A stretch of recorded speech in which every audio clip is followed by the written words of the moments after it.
মেয়ে মানুষকে নিয়ে যান মার্কেটে যান না। যদি বলে এটা আমি নিব, দোকানদার বুঝবার পরে যা ইচ্ছে তাই দাম চাবো। দাম হলো 500, দাম চাই 5000। তখন মেয়ে লাগা 5000 টাকা হয়। তখন বলে আপা, যদি আপা ডাকে আর ভাবি ডাকে তাহলে বুঝছেন মরছেন। আর যদি চাচি বা খালা ডাকে তাহলে বুঝবেন কিছু ছাড় পাবেন। যদি বলে আপা ঠিক আছে আপনি 500 কম দেন, 500 দেবো না, আমি 1000 কম দেবো। 4000 এক পয়সা বেশি দিতে পারবো না। স্বামী খেলে মোট কামড়ায় কয় 500 টাকা দাম রে। বউ কয় এই জন্যই তো তোমাকে আমি পাঠাই না, তুমি আলে 5000 টাকা লাগতো, আমার কারণে 1000 টাকা কমিয়েছে। দোকানদার কয় 3500 টাকা আমার লাভ আছে, 3500। মরদ মানুষ, আপনি বউ নিয়ে মার্কেটে যান, আপনার শরম করে না? আমার বউরা মাঝে মধ্যে কয় আমার জিনিস একটু আমি দেখে শুনে কিনবার চাই। আমি বললাম মার্কেটে যাবা, ঘুতে খাবা। বলে ঘুতে কি? বলে মরদের মার্কেটে মেয়েরা গেলে পুরুষ মানুষ তো ঘুতে মারবি। এখন নারীদের মার্কেটে যাওয়ার পরিবেশ নাই, কিন্তু যেদিন পর্দার আইন চালু হবে বাংলাদেশে মেয়েরা মার্কেট করতে পারবে। মেয়েদের জন্য মেয়েরাই দোকানদার, মেয়েরাই কর্মচারী, মেয়েরাই খরিদ্দার। জোরে কোন কথা ঠিক কি না?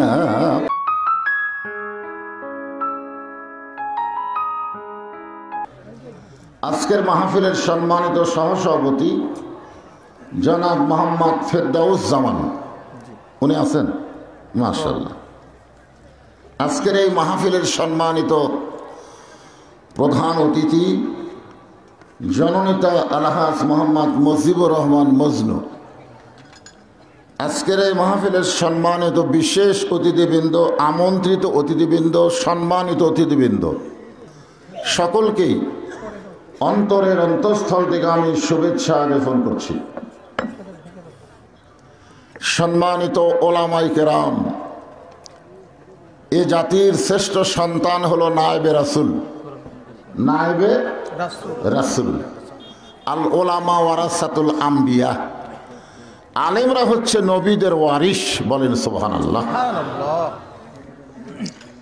যে সমস্ত আলেম ওলামা আপনাদের মাঝে মাঝে বসে আছেন, মঞ্চে আছেন, মাগরিবের নামাজের পর থেকে এত রাত পর্যন্ত কোরআন হাদিসের আলোকে অত্যন্ত গুরুত্বপূর্ণ আলোচনা করে আপনাদেরকে শোনালেন, আলেম সহ আজকের মাহফিলের বক্তাগণকে অন্তরের অন্তঃস্থল থেকে আমি শুভেচ্ছা জ্ঞাপন করছি।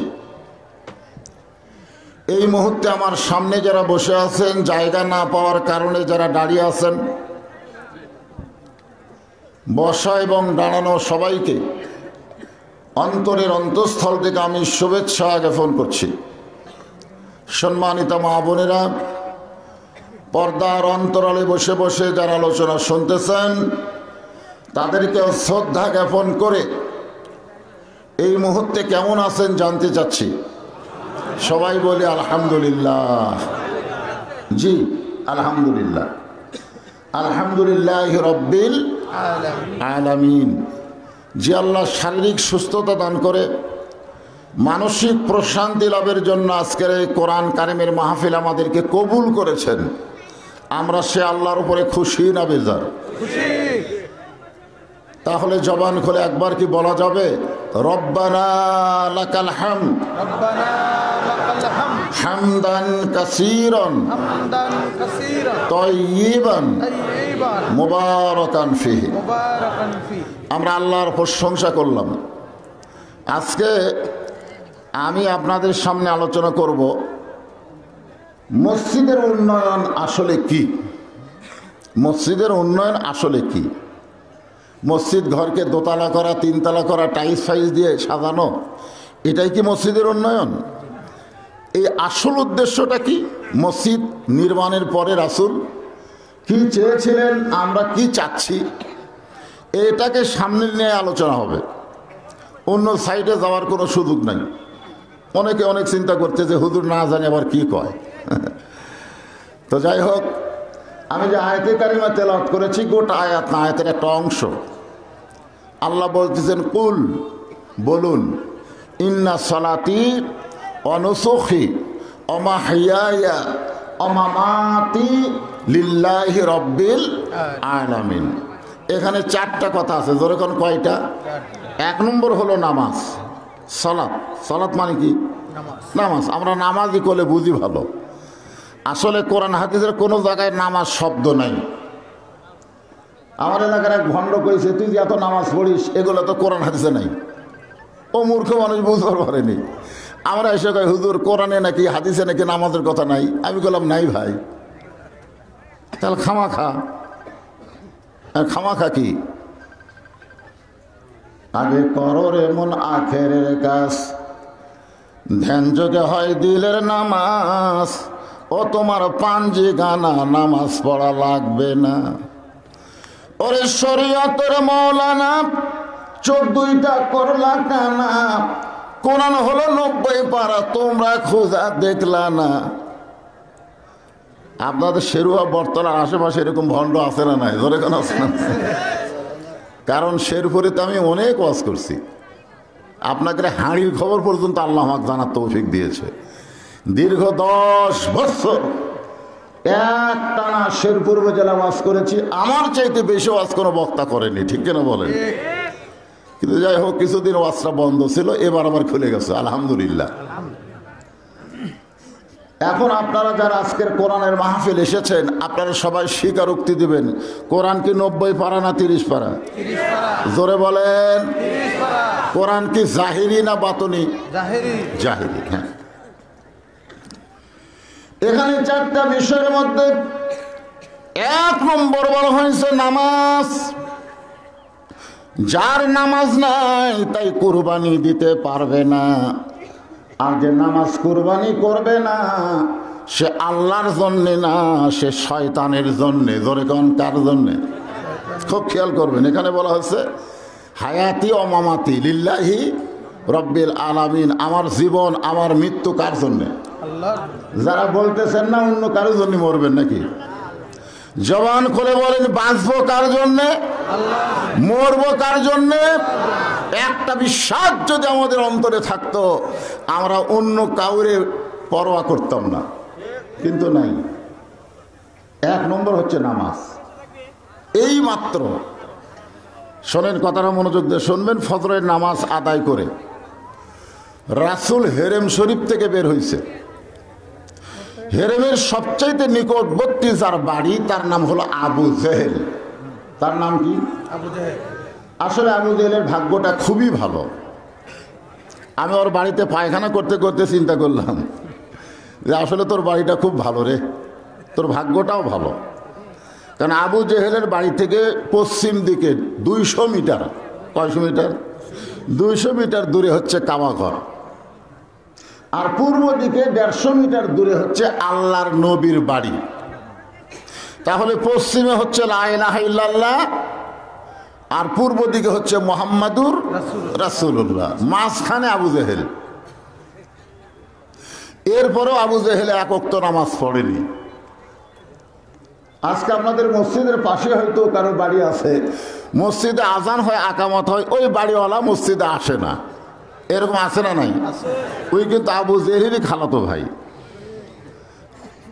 আজান শোনে, আকামত শোনে, অথচ মসজিদের মধ্যে ঢোকে না।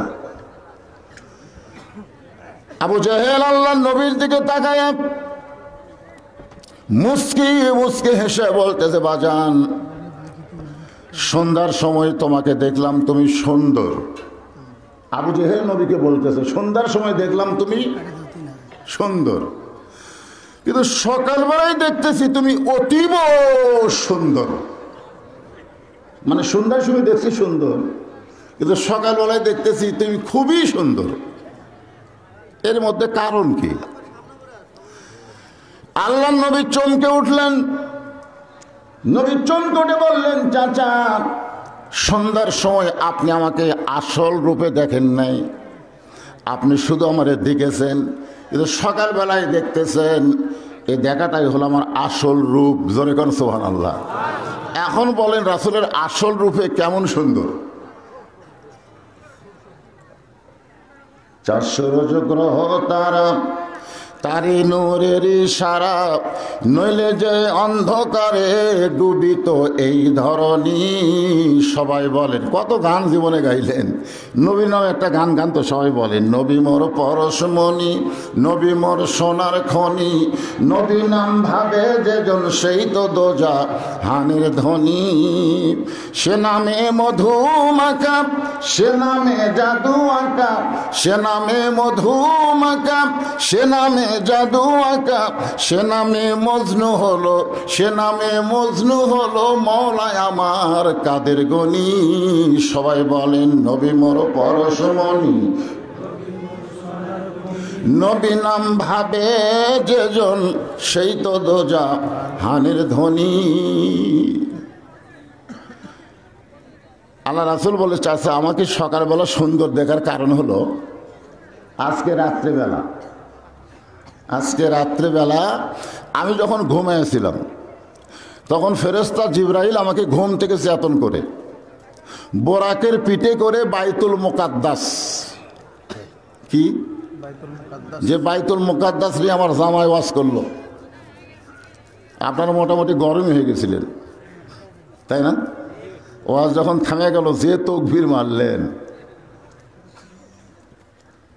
সুবহানাল্লাযী আসরা বিআবদিহি লাইলাম মিনাল মাসজিদিল হারাম ইলাল মাসজিদিল আকসা। তাহলে বাইতুল মুকাদ্দাসের কথা কোরআনে আছে না নাই? যাকে বলা হয় বাইতুল আকসা। সেই বাইতুল মুকাদ্দাসের ভিতরে গিয়ে আমি 2 রাকাত নামাজ পড়ালাম। নবী আবু জেহেলকে বলতেছে, কয় রাকাত? 2 রাকাত নামাজ পড়ানোর পরে আল্লাহ পাক আমাকে 7 আসমান পাড়ি দিয়ে আল্লাহর আরশে নিয়ে গেল। আল্লাহর সঙ্গে আমার অনেক কিছু গল্প হলো। আমি জান্নাত দেখলাম, জাহান্নাম দেখলাম। আল্লাহ তাআলা আমাকে 5 ওয়াক্ত নামাজ দিল। কয় ওয়াক্ত? আমি ফজরের নামাজ আদায় করে আপনার সাথে দেখা করলাম। হয়তো এই কারণেই আমার চেহারাটা আপনাকে অতীব সুন্দর লাগছে। মানুষ যদিও কালো হয়, সে ব্যক্তি যদি 5 ওয়াক্ত নামাজ পড়ে, তার চেহারার মধ্যে একটা আলাদা নূর, আলাদা একটা সৌন্দর্য থাকে। জোরে কোন কথা ঠিক কিনা ভাই? দেখবেন অজু করার কারণে 5 বার তো মুখ ধোয়া লাগতেছে, একবার অজু করতে 3 বার করে, কয়বার করে চেহারা ধোয়া লাগতেছে। তাহলে 5 ওয়াক্ত নামাজে কমপক্ষে 15 বার আপনি চেহারাটা ধুয়ে ফেলতেছেন। এখন শীতের দিনে মানুষ আসর দিয়ে এসা পড়ে, ধরে কোন ঠিক কিনা? শীতের দিনে আমিও বেশি অজু করি না, আসর পরে আসর আগে উজু করি, ওই উজু দিয়েই মাগরিব এশা আদায় করার চেষ্টা করি, বারবার ঠান্ডা পানি, তাহলেও তো মুখ ধোয়া লাগে। ধরে কোন ঠিক কিনা? আবু জেহেল আল্লাহ নবীর দিকে তাকায় বলে, পাগল পাগল। নবী কয়, কি? আবু জেহেল বলতেছে, তোর আল্লাহ তোরে 5 ওয়াক্ত নামাজ দিল না কয় ওয়াক্ত দিল? তুই আসমানে গেলি, জান্নাতে গেলি না জাহান্নামে গেলি, এইটা আমার বিষয় না। মক্কা থেকে বাইতুল মুকাদ্দাসে যাইতে লাগে 30 দিন, আসতে লাগে 30 দিন। যাইতে কয় দিন? আসতে 30 দিন। আমি দুইবার বাইতুল মুকাদ্দাসে গেছি। আর তুই আজকে রাত্রিবেলা বাইতুল মুকাদ্দাসে 2 রাকাত নামাজ পড়ালি? এই গাঁজাখুরি গল্প। এই কথা বলে আবু জেহেল নবীর কাছ থেকে দৌড় মারতেছে। আল্লাহ রাসূল বলে, চাচা আপনি দৌড় মারতেছেন কেন? আবু জেহেল বলতেছে, বহুদিন হলো চেষ্টা করতেছি তোকে আমার এলাকা থেকে বের করে দেব। কারণ কিছুদিন হলে আমি দেখতেছি মানুষগুলো এসে আমার বাড়ির দিকে থুতু দেয় আর তোর বাড়ির দিকে সালাম দেয়। আমার বাড়ির কাছে তুই থাকবি আর জনগণ তোকে সম্মান করবে, আমাকে করবে না। এই জন্য আমি চেষ্টা করতেছিলাম তোকে এলাকা ছাড়া করব। কিন্তু আজকে ইস্যু পাওয়া গেছে। কি পাওয়া গেছে? তোর মতন পাগলের সাথে বসবাস করা যাবে না। যেখানে যাইতে লাগে 30 দিন, আসতে লাগে 30 দিন, আর তুই আজকে রাত্রি সেখানে 2 রাকাত নামাজ পড়াইছিস। এই কথা বলে আবু জেহেল যখন দৌড় দেয়, পিছন দিক থেকে নবী ডাকতে বলে, চাচা আপনি আমার লক্ষবার পাগল বলেন, কিন্তু আমি যে পাগল এই কথা জনগণকে আপনি বলিয়েন না। আপনারা বলেন তো এই কথাকে আবু জেহেল শুনবে নাকি?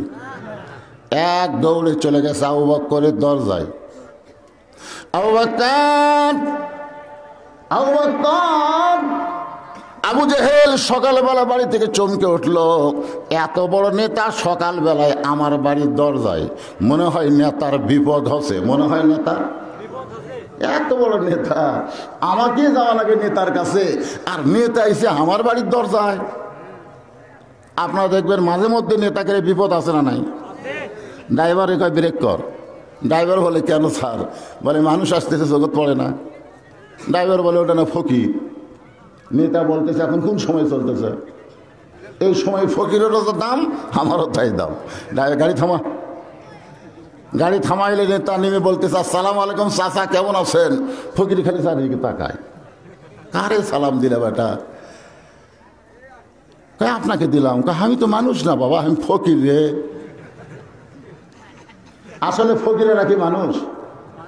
আমার এলাকার এক ফকির মরে গেলে মুয়াজ্জিনকে বলেছে ফকির মারা গেছে, জোহরের পরে জানাজা হবে, তুমি একটু ভাইকে বলে দাও। মুয়াজ্জিন বলতেছে ভাই উত্তরপাড়ার ফকির মারা গেছে। উত্তরপাড়া কি ফকির? ওই কি মানুষ না? আসলে মুয়াজ্জিন কথা বলছে, সত্য কথা বলেছে, আল্লাহ গানিয়ুন ওয়া আনতুমুল ফুকারা। এটা কোরআনের কথা। আল্লাহ হলো ধনী, বাদ বাকি আমরা সবাই হলাম ফকির। কোরআন হিসাবে আমরা কি? আরো জোরে, জোরসে বলুন। যারা বলতেছেন না তার মানে ধনী। এটা কি আমার বাপ দাদার কথা বলতেছি? আল্লাহর কোরআনের কথা বলতেছি। এই হিসাবে আমরা সবাই ফকির না। ওটা খাওয়ার দরকার নেই। মহিলারা বাত, হিল্লা নেশা, মহিলা বাত। একটু মনোযোগ দিয়ে শুনবেন। আবু বকর চমকে গেল, এত বড় নেতা আমার বাড়ির দরজায়। দরজা খুলে বলে নেতা খবর কি? আবু জেহেল বলতেছে তোমার নবী যে পাগল হয়েছে তুমি জানো? কি কইছে? সঙ্গে সঙ্গে আবু বকর বলে আবু জেহেল যে কথা একবার বলেছ ওই কথা যদি আর একবার বলো। কি বুঝলেন? যে কথা একবার বলেছে, এরকম হাত দিয়ে দেখাচ্ছে, ওই কথা খালি আর একবার বলো, তোমার টুটি আমি ছিঁড়ে ফেলবো। সুবহানাল্লাহ খান। সঙ্গে সঙ্গে আবু জেহেল 10 ধাপ পিছনে গেছে। 10 ধাপ পিছনে যাওয়ার কারণ হলো নরম মানুষ এত গরম হলো কেন? আল্লাহর নবী বলেছেন আমার সাহাবীদের মধ্যে 1 নম্বর নরম হলো আবু বকর। জোরে কান সুবহানাল্লাহ। সেই মানুষটা কি নরম না গরম? আবু জেহেল কয় কেরি আবু বকর নরম মানুষ, এত গরম হলো কেন? আবু বকর তুমি না নরম মানুষ, তুমি গরম হলে কেন? আবু বকর বলে আবু জেহেল সবসময় নরম থাকা জায়েজ নাই। নবীর বিরুদ্ধে কথা শুনে কোন মুসলমান যদি নরম ভূমিকা পালন করে তাহলে বুঝবে সে আর মুনাফিক না, সে আর মুসলমান নাই, সে মুনাফিক হয়ে গেছে। আমরা নবীর বিরুদ্ধে কথা শুনে যদি বলি নাউজুবিল্লাহ, আপনি কিছুই করলেন না, খালি করলেন নাউজুবিল্লাহ, আপনি মুনাফিক। আজকে আমাদের বাংলাদেশে মুখে মুখে নবীর বিরুদ্ধে না বললেও লিখনের মাধ্যমে বই পুস্তকে নবীর বিরুদ্ধে সমালোচনা হচ্ছে। ধরে কোন কথা ঠিক না? লা ইউমিনু আহাদুকুম হাত্তা আকুনা আহাব্বা ইলাইহি মিন নাফসিহি। আল্লাহ রাসূল বলেছেন তোমার জীবনের চাইতে আমি নবীকে যদি বেশি মহব্বত না করো তুমি মুমিন হতে পারবা না। আমরা যদি প্রকৃত মুমিন হতে চাই আমার জীবনের চাইতে রাসূলকে বেশি মহব্বত করতে হবে। দরকার হলে জীবন দেব, নবীর বিরুদ্ধে একটা কথা বাংলার জমিনে উচ্চারণ করতে দিব না। এই ঈমানি শক্তি যাদের আছে 2 হাত তোলা, আল্লাহর একটু দেখান তো দেখি। লিল্লাহি তাকবীর। হাত নামান।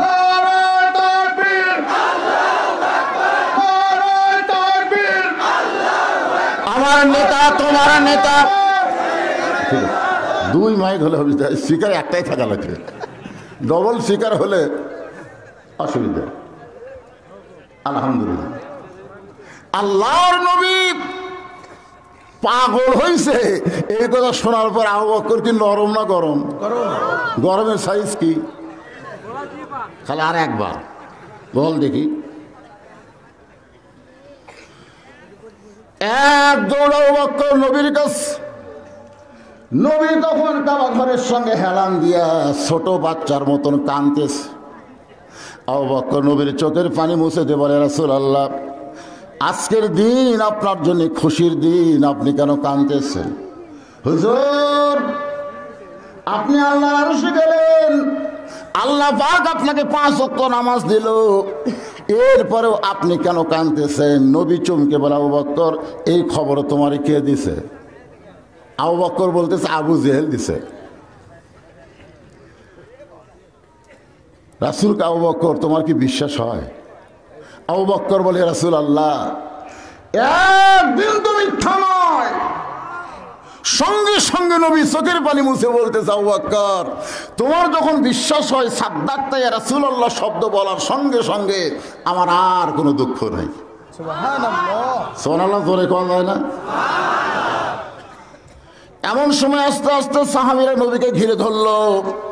সমস্ত সাহাবীরা বলতেছে, ইয়া রাসূলুল্লাহ, আজকে রাত্রে বেলায় আপনি নাকি আল্লাহর আরশে গেছিলেন, আল্লাহ পাকের সঙ্গে নাকি আপনার মেরাজ হলো, আল্লাহ পাক আপনাকে 5 ওয়াক্ত নামাজ দিল।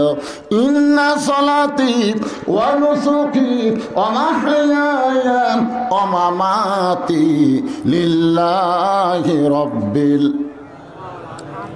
আবার একটা সূরা আছে, ছোট্ট সূরা, দেখেন, ইন্না আতাইনাকাল কাউসার ফাসাল্লি লিরাব্বিকা ওয়ানহার ইন্না শানিয়াকা হুয়াল আবতার। এর নাম কি? সূরা কাউসার। কেউ যদি কাউসারের পানি পান করতে চাও তাকে 2টা আমল করা লাগবে। 1 নম্বর আমল হচ্ছে আল্লাহর নামাজ, আর 2 নম্বর আমল হলো কুরবানি। ওই আয়াতের মধ্যে কাউসার উল্লেখ নাই, কিন্তু নামাজ আর কুরবানির কথা আছে। আর এই সূরার মধ্যে কাউসারের পানি যদি পান করতে চান, হাসর হবে তামার সানি, উম্মত বলবেন পানি পানি, সেই কঠিন দিনে নবী দিনে পানি দেওয়ার সাধ্য কারো নাই, সেই পানির পেয়ালা হলো কাউসারের পেয়ালা।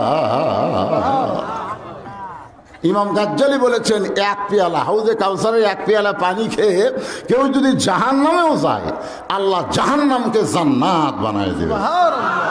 এখন বলেন, হাউজে কাউসারের পানির পাওয়ার আছে না নাই? কিন্তু এই পানি সবাই পাবে না। যারা নামাজ পড়েনি, এশা পড়েনি, মাগরিব পড়েনি, ফজরও পড়বি না, এদের খালি ওয়াজ শোনা হবে, কিন্তু পানি পাবি না।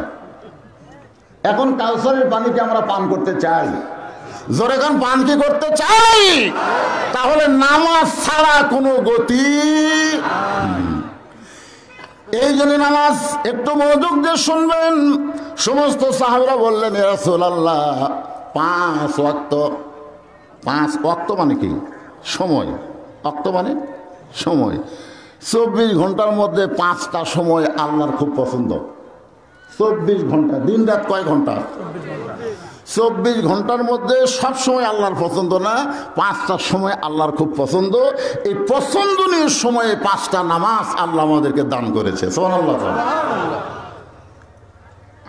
1 নম্বর যেটা খুব কঠিন, এখন শীতের দিনে যে নামাজের আযানে মুয়াজ্জিন বলে, আসসালাতু খায়রুম মিনান নাওম।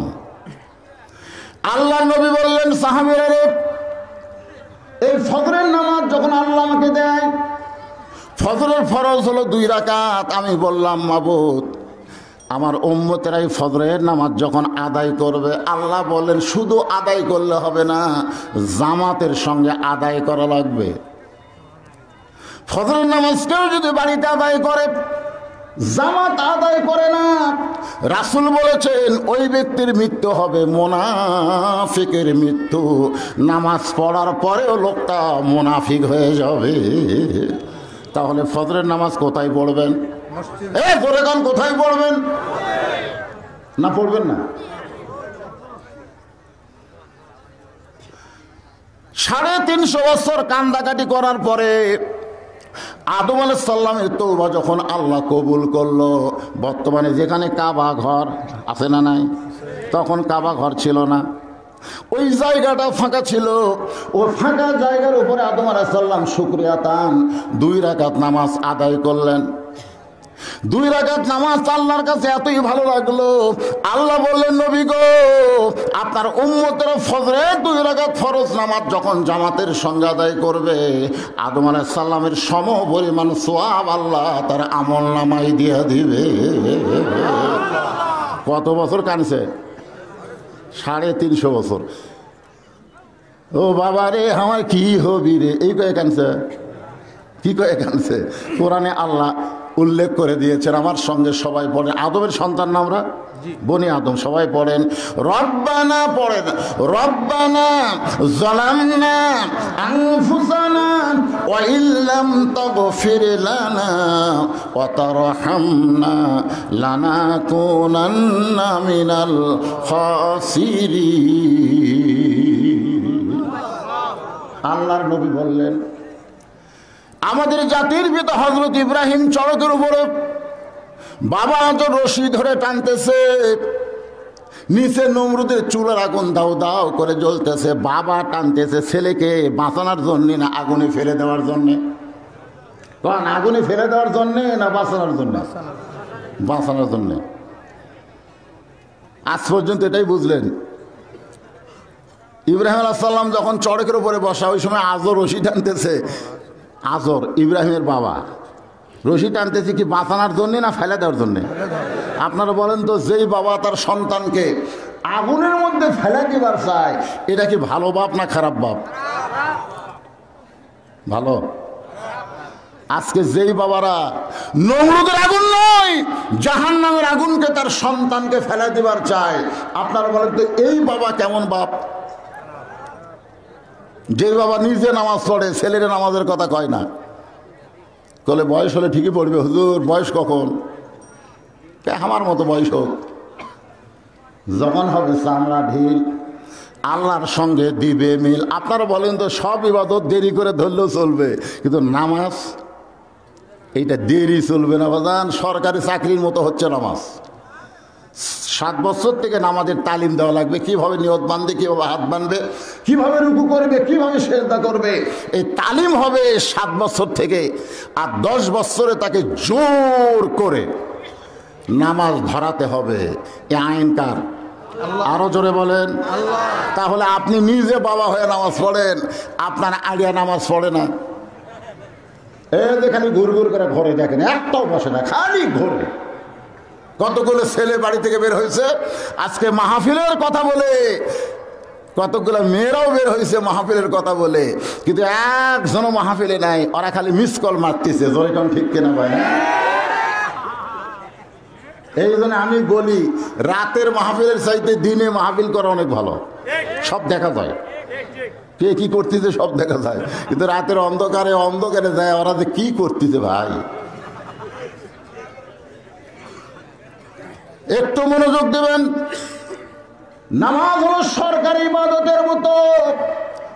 সরকারি চাকরি করতে যেমন একটা বয়স লাগে, নামাজ পড়তে গেলেও যৌবন লাগবে। জোরে কোন ঠিক কিনা? রুকু থেকে আবার দাঁড়ান লাগবে। মাজা সোজা করার দরকার আছে না নাই? কিন্তু মাজার ব্যথা, এই ব্যথা কি জুয়ানেকের আছে? এই ব্যথা বুড়াকের শুরু আছে। এখন ব্যথার চোটে ওরা মসজিদে সিয়াল লেগে গেছে, মোড়া লেগে গেছে। সেজদা থেকে যে উঠবে, ওটার সময় 2 বার মাটিতে হাত ঠেকাচ্ছে, 2 বার। আর একটা জুয়ান খেলে হাঁটুর উপর হাত দিয়ে লাফ দিয়ে উঠতেছে। ও নামাজের নিয়ম কারণ ঠিক আছে।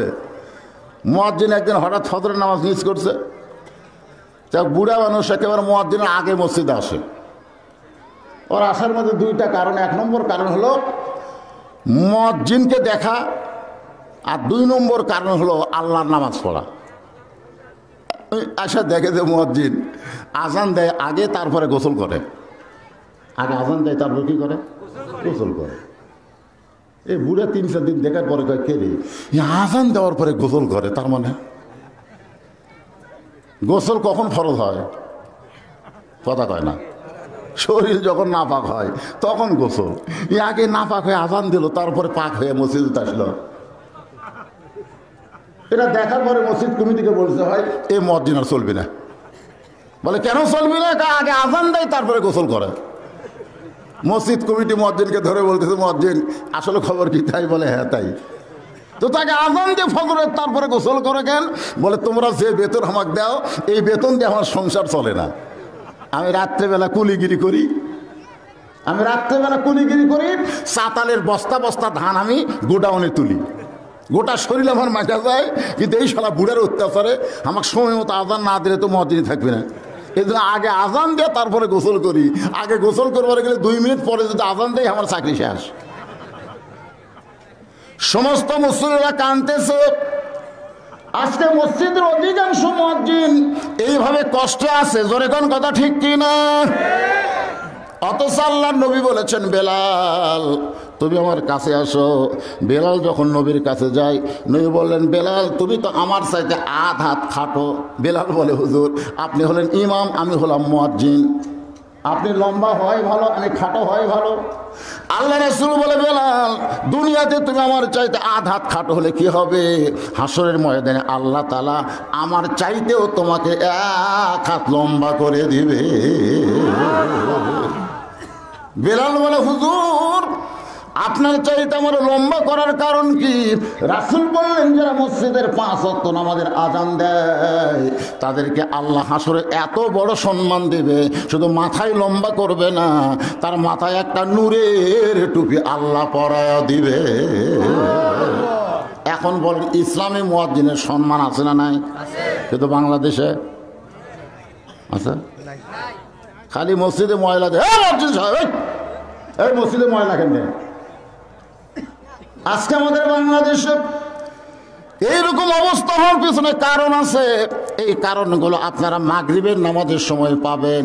এখন আলোচনা হচ্ছে জোহরের নামাজ। জোরে কোন কোন নামাজ? বাবা টানতেছে আর ইব্রাহিম নবী চড়কে বসে কাঁদতেছে। ফেরেশতা জিবরাইল এসে বলতেছে, ওগো আল্লাহর নবী, নিচে আগুন জ্বলা থেকে আপনি কাঁদতেছেন, আপনি কাঁদতেছেন। আপনি যদি চান, আল্লাহ আমাকে 600 পাখা দিছে, একটা পাখার বাতাস দিব, আগুনের চুলা সাগরে গিয়ে নিভে যাবে। ইব্রাহিম বলে, জিবরাইল তুই যে কথা বললি তওবা কর। জিবরাইল বলে, তওবা কেন? তুই যে বললি আপনি যদি চান, তুই বলতো আমি তোর কাছে চাবো না আল্লাহর কাছে চাবো? আমার ঈমান বলতেছে নমরুদ আগুনের চুলা জ্বালাবার পারে, কিন্তু পোড়ানোর ক্ষমতা কার হাতে? তাহলে সকলে বলেন, হাসবি আল্লাহ নিমাল ওয়াকিল অনিমাল মাওলা অনিমান নাসির। আগুনের চুলার মধ্যে পড়ে গেল, আগুন শান্তির বাগান হয়ে গেল। আগুনকে যখন শান্তির বাগান পায়, ইব্রাহিম নবী শুকরিয়া তান 4 রাকাত নামাজ আদায় করে। আল্লাহ বলে, হাবিব ওই আগুনের চুলার মধ্যে শান্তির বাগান পাইয়া ইব্রাহিম নবী যে 4 রাকাত নামাজ পড়েছে, ওই 4 রাকাত নামাজ আমি আল্লাহ যত্ন করে রাইখা দিয়েছি। আজকে আপনার উম্মতের জন্য আমি জোহরের 4 রাকাত ফরজ করে দিলাম। আপনার উম্মতের জোহরের 4 রাকাত ফরজ নামাজ যখন জামাতের সঙ্গে আদায় করবে, ইব্রাহিম নবীর সমপরিমাণ সওয়াব আমি আল্লাহ দান করে দিব। নবী বললেন, সাহাবীরা রে, আসরের 4 রাকাত ফরজ নামাজ আল্লাহ যখন আমার দান করতেছে, দিয়ে বলে, আল্লাহ এই আসরের 4 রাকাত ফরজ আদায় করলে আমি আপনার উম্মতের প্রতি কেমন খুশি হব আপনি কি শুনবেন না? নবী বলে, আল্লাহ আমি আমার জন্যে না, আমি হলাম আমার উম্মতের জন্যে। সুবহানাল্লাহ। আপনি আমার ব্যাপারে শত খুশির কথা বলেন, আমি খুশি হব না, কিন্তু আমার উম্মতের ব্যাপারে আপনি খুশির কথা বলেন, আমার কলিজা খুশি হয়ে যাবে। এখন বলেন, নবী কার জন্যে? একবার হযরত বেলাল বললেন, ইয়া রাসূলুল্লাহ আমি মরে গেলে কবরে আমাকে 3টা প্রশ্ন করবে। জোরে কোন কয়টা? আর আপনি কবরে গেলে কয়টা করবে? তা আল্লাহ রাসূল বলতেছে, বেলাল তোমার কি মনে হয়? বেলাল বলে, হুজুর আমার মনে হয় আপনাকে 1টা কম করবে। তা আল্লাহ বলে, কোনটা কম করবে? নবী বলতেছে, কোনটা কম করবে? বেলাল বলতেছে, হুজুর আপনাকে প্রশ্ন করবে মান রব্বুকা ও মা দীনুকা। এই 2 প্রশ্ন মুনকির নাকির আপনাকে করবে, কিন্তু অমান নাবিউকা এই প্রশ্ন করবে না, কারণ আপনি তো নবী। নবী কানলেন আর বললেন, বেলাল রে, তোমাদের ভাগ্য এত ভালো, তোমাকে নবী আছে, আর আমার ভাগ্য কত খারাপ রে, আমার কোনো নবী নাই রে। নিদানে আখেরাতে তরাইতে পলসিরাতে কান্ডারি হইয়া নবী। সবাই বলেন নিদানে আখেরাতে তরাইতে পলসিরাতে কান্ডারি হইয়া নবী পার করিবেন সেই তরণী। সবাই বলেন নবী মোর পরশমণি, নবী মোর সোনার খনি, নবী নাম ভাবে যেজন সেই তো দোজা হানির ধ্বনি। আল্লাহ বলেন হাবিব রে, আসরের 4 রাকাত নামাজ আদায় করলে আপনার উম্মতের আমি আল্লাহ কেমন খুশি হব তাহলে শোনেন। আপনার উপর যেই কোরআন আমি নাজিল করেছি, এই কোরআনের মধ্যে একটা নবীর নাম আল্লাহ সবচাইতে বেশিবার আলোচনা করেছে। আপনার বলেন তো সেই নবীর নাম কি? দেখেন, কোরআন কিন্তু আমাদের নবীর উপর আল্লাহ নাজিল করছে, কিন্তু আমাদের নবীর চাইতেও মুসা নবীর নাম আল্লাহ কোরআনে বেশি আলোচনা করছে। আপনারা আমার এই ওয়াজ শুনতেন, সমস্ত নবীরাই হলো বুদ্ধিমান, আর চালাক নবী কয়টা? 2টা। এই মুসা আলাইহিস সালাম একদিন তুরু পর্বতে গিয়ে আল্লাহকে বলতেছে, আল্লাহ আমার যা আছে আপনার তা নাই। আল্লাহকে কি কইলি? মুসা বলতেছে, আল্লাহ চিন্তা ভাবনা করে কইছি, আমার যা আছে আপনার তা নাই। আল্লাহ বলে, মুসা তোমার কি আছে? সেইটা আমি আল্লাহর নাই। মুসা বলতেছে, আল্লাহ আমার মৃত্যু আছে কিন্তু আপনার মৃত্যু নেই। আল্লাহ বলে, মুসা মৃত্যু তোমার কাছে কেমন মনে হয়? মুসা বলতেছে, আল্লাহ ফেরাউন যদি আমাকে মেরে ফেলে দেয়, আপনি বসে থাকেন আরামে, আর আমাকে ফেরাউনের কাছে পাঠাই দেন, কাম করবো আপনার আর পিটন খামা আমি। আপনার বলেন তো নবীরা কার কাজ করে? আরো জোরে কর না কেন, কার কাজ করে? কিন্তু পিটন কে খায়? আল্লাহ খায় না নবী খায়? দেখছেন, কাম করবে আল্লাহর আর পিটন খাবে নবী। মুসা বলতেছে, আল্লাহ এটা হবে না, আমি আর আপনি 2 জন মিলে ফেরাউনের কাছে যাই। আপনি বলবেন, আমি বলবো মুসা কালিমুল্লাহ, আর আপনি বলবেন লা ইলাহা ইল্লাল্লাহ। আপনারটা আপনি কোন, আমারটা আমি করি। চলেন 2 জন মিলে ফেরাউনের কাছে যাই। পিটন দিবার গেলে আপনাকে দেখা দিয়ে আমি সরে যাবো, আর পিটন খাবার মন চায় না আল্লাহ। আল্লাহ বলে, মুসা আজকে কোনো পিটন খাওয়া লাগবে না, যা ইযহাব ইলা ফিরাউন ইন্নাহু তাগাত। আল্লাহর কথা মতো মুসা নবী ফেরাউনের দরবারে গিয়ে দেখে ফেরাউন জিকির করতেছে। ফেরাউন কি করতেছে? আমার দয়াল বাবার দরবারেতে কেউ ফিরে না খালি হাতে। আপনার বলেন তো এর মধ্যে আল্লাহর নাম আছে? ফেরাউন জিকির করতেছে, আনা রব্বুকুমুল আলা, আমি হলাম সবচাইতে বড় আল্লাহ। মুসা নবী চমকে গেল, এই মাত্র যার সঙ্গে কথা বলে আসলাম তোর পর্বতে, তিনি কে? আর এই শালাকে? আপনার বলেন তো আল্লাহর সাথে কি করেছে? কথা বলাইছে। সঙ্গে সঙ্গে মুসা বললেন, লা ইলাহা ইল্লাল্লাহু মুসা কালিমুল্লাহ। ফেরাউন বলতেছে, কে রে মুসা, তুই যে তোর আল্লাহর কলমা কইলি, আমার থেকে অনুমতি নিছিস? আমার অনুমতি ছাড়া আমার এলাকার মধ্যে তোর আল্লাহর জিকির চলবি না। কি লাগবি? কথা কয় না। আমার এলাকার মধ্যে আমার অনুমতি ছাড়া তোর আল্লাহর জিকির চলবি না। তোর আল্লাহর জিকির যদি করবার চাস, তোর আল্লাহর জায়গা যা। এখন মুসা নবী রাগ কম না বেশি? আসলে নামাজ কেমনে পাইলাম সেটা বোঝাচ্ছি, একটু মনোযোগ দিয়ে শোনেন। মুসা বলতেছে, আল্লাহ মুসা বলতেছে, ফেরাউন তোর জায়গা কতটুকু, আমার জায়গা কতটুকু মাপে দে। জায়গার মাপ আছে না নাই? তোর জায়গা কতটুকু, আল্লাহর জায়গা কতটুকু, আমার এই মাপে দে। আপনাদের গ্রামে আল্লাহর জায়গা কতটুকু? আপনাদের কানায় কান ধরে আল্লাহর জায়গা নাই? মসজিদ যদি 2 হাত একটু বেড়ে যায়, তখন আমার জায়গার মধ্যে যাচ্ছে, কয় কি কয় না? ধরে কেন দাদা দিয়ে গেছে মসজিদের জায়গা, নাতির সময় দাম বেড়ে গেছে। আগে আসছিল 1 লাখ টাকা শতক, এখন হচ্ছে 1 কোটি টাকা শতক। বগুড়া শহরে এখন নাতিরা ওই দাদার দেওয়া মসজিদের জায়গা দখল করতেছে। তো মসজিদ কমিটি আমিন নিয়ে গেছে, কেন মসজিদের 8 শতক জায়গা বের করতো। তখন আমিন এই লাল কালি দিয়ে আল্লাহর আর বান্দার এই দুটো মাপতেছে। তো মাপে বলতেছে, কয়েকবার মাপার পরে আল্লাহর 7.5 শতক পাওয়া গেল। আল্লাহর কয় শতক? 8 শতকের মধ্যে 1/2 শতক শেষ। আল্লাহর পাশে 7.5 শতক। আল্লাহর কতটুকু? 7.5। 8 8 করলেও কবিরা গুণা, 7.5 করলেও কবিরা গুণা। গোটা পৃথিবী হলো আল্লাহ। কথা কন না, কয়েকবার মাপে আল্লাহর পাওয়া গেল 7.5। আল্লাহর জায়গার মধ্যে কি হবে বলে? আওয়ামী লীগ, বিএনপি, জাতীয় পার্টি একদল হবে। আর বান্দার জায়গার মধ্যে আসলে বহু দল। আল্লাহর জায়গার মধ্যে কয় দল? যারা নামাজ পড়ে, জামাত করে, বিএনপি করে, জাতীয় পার্টি করে, আওয়ামী লীগ করে, কয় কাতার হয়? তারা চিন্তা করেন আল্লাহর জায়গার একটা ক্ষমতা আছে না নাই? আল্লাহর জায়গার মধ্যে যায় যদি আওয়ামী লীগ কয় আমরা এখন ক্ষমতাতে আছি, আমরা সামনে কাতার যেমন পারবি। জাতীয় পার্টি যদি কয় আমরা কোনো মতে বিরোধী দল, আমরা 2 নম্বর।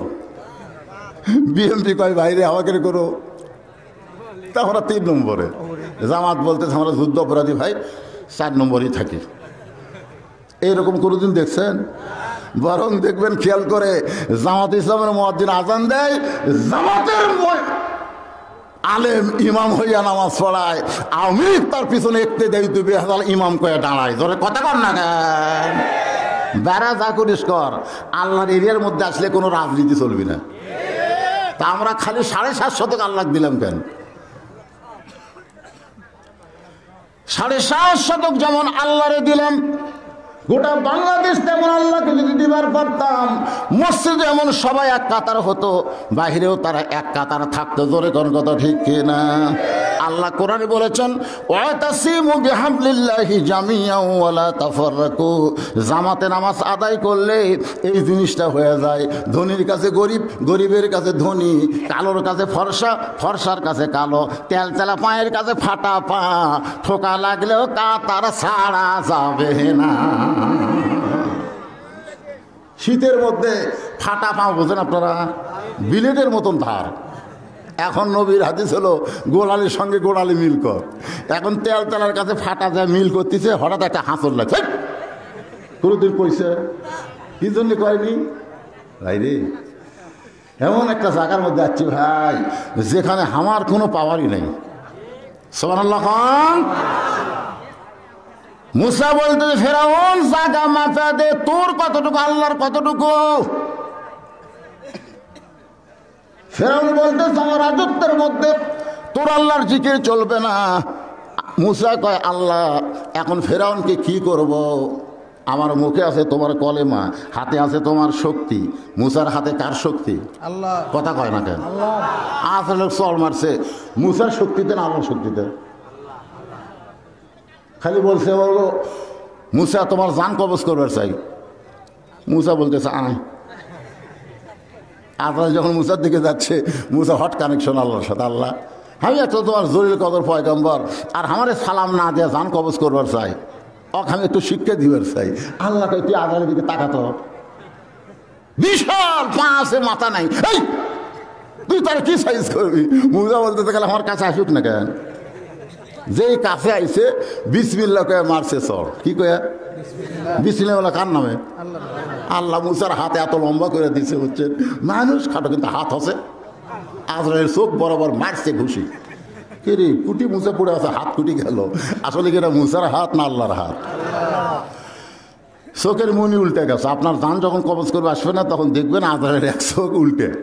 এই চরটা মারছে মুসা। ধরে কোন সুবহানাল্লাহ। তাহলে মুসা নবীর পাওয়ার আছে না নাই? আল্লাহ বলে মুসা পাওয়ার দেখাস না, বরং দৌড়া। আল্লাহর হুকুমে মুসা নবী দৌড়ায়, ফেরাউন ঘাবড়ায়। এক সময় মুসা নবী নীল সাগরের কাছে গিয়ে বলতেছে আল্লাহ আর তো দৌড়ানো জায়গা না। আল্লাহ বলে এই পর্যন্তই দৌড়া, এখন হেঁটে হেঁটে চলে যা। মুসা বলতেছে আল্লাহ কেমনে যাবো? সামনে সাগর। নাসরুম মিনাল্লাহি ওয়া ফাতহুন কারীব ওয়াবাশশিরিল মুমিনিন। আল্লাহ সাগরকে রাস্তা বানায় দিয়েছে 12 লাইন। জোরে কোন কয় লাইন? আপনাকে রাস্তা এটা কয় লাইন? Four line. আর আল্লাহ সাগরের মধ্যে বানাইছে 12 লাইন। ওই 12 লাইন রাস্তার মধ্যে মুসা নবী তার সঙ্গীদের নিয়ে এক নিয়তে 4 রাকাত নামাজ আদায় করে। ওই 4 রাকাত নামাজ আল্লাহর এতই ভালো লাগছে, আল্লাহ নামাজটা যত্ন করে রাইখা দিয়েছে। লাইলাতুল মিরাজে নবীকে বলে, ইয়া রাসূলুল্লাহ, আপনার উম্মতেরা এই আসরের 4 রাকাত নামাজ যদি জামাতের সঙ্গে আদায় করে, সাগরের ভিতরে মুসা নবী নামাজ পড়ে যে সওয়াব পাইছে, আমি আল্লাহ সেই সওয়াব তো আপনার উম্মতের আমল নামায় দিয়া দিব। কয় ওয়াক্ত হলো? জোরে কোন কয় ওয়াক্ত? ফজর পড়লে আদম নবীর সমপরিমাণ, জোহর পড়লে ইব্রাহিম নবীর সমপরিমাণ, আসর পড়লে মুসা নবীর সমপরিমাণ। এখন সমস্ত সাহাবীরা বলে, ইয়া রাসূলুল্লাহ, মাগরিবের নামাজ পড়লে আমাদের কি হবে? রাসূল বলে, সাহাবীরা রে, যেই কোরআন আল্লাহ আমার ওপর নাজিল করেছে, এই কোরআনের মধ্যে একজন নবী আছে, নবীর নাম হলো ইয়াকুব নবী। জোরে কোন কি নবী? আমার সঙ্গে একটু গুনগুন করে গান গাওয়া লাগবে। ইয়াকুব নবী, সবাই বলেন, ইয়াকুব নবী বাস করিতেন কেনানে, সবার চাইতে ভালোবাসতেন ইউসুফকে। আমার মায়েরা যারা বসে আছে পর্দার অন্তরালে, ওরা ভাবছে যে হুজুর আমাকে ওয়াজ করবে না। এই মাগরিবের নামাজটা খেয়াল করেন। ইয়াকুব নবীকে আল্লাহ তাআলা 12টা সন্তান দিছিল। জোরে কোন কয়টা? 12টা। ইয়াকুব নবী একদিন নির্জনে বসে আল্লাহকে বলতেছে, আল্লাহ, আমার 2টা সন্তান এত ভালো, আর এই 10টা এত খারাপ হলো কেন? 10টা কি আর 2টা ভালো? তখন আল্লাহকে, ইয়াকুব তুমি বিয়ে করছো কয়টা? ইয়াকুব বলে, আল্লাহ আমি 2 বিয়ে করছি।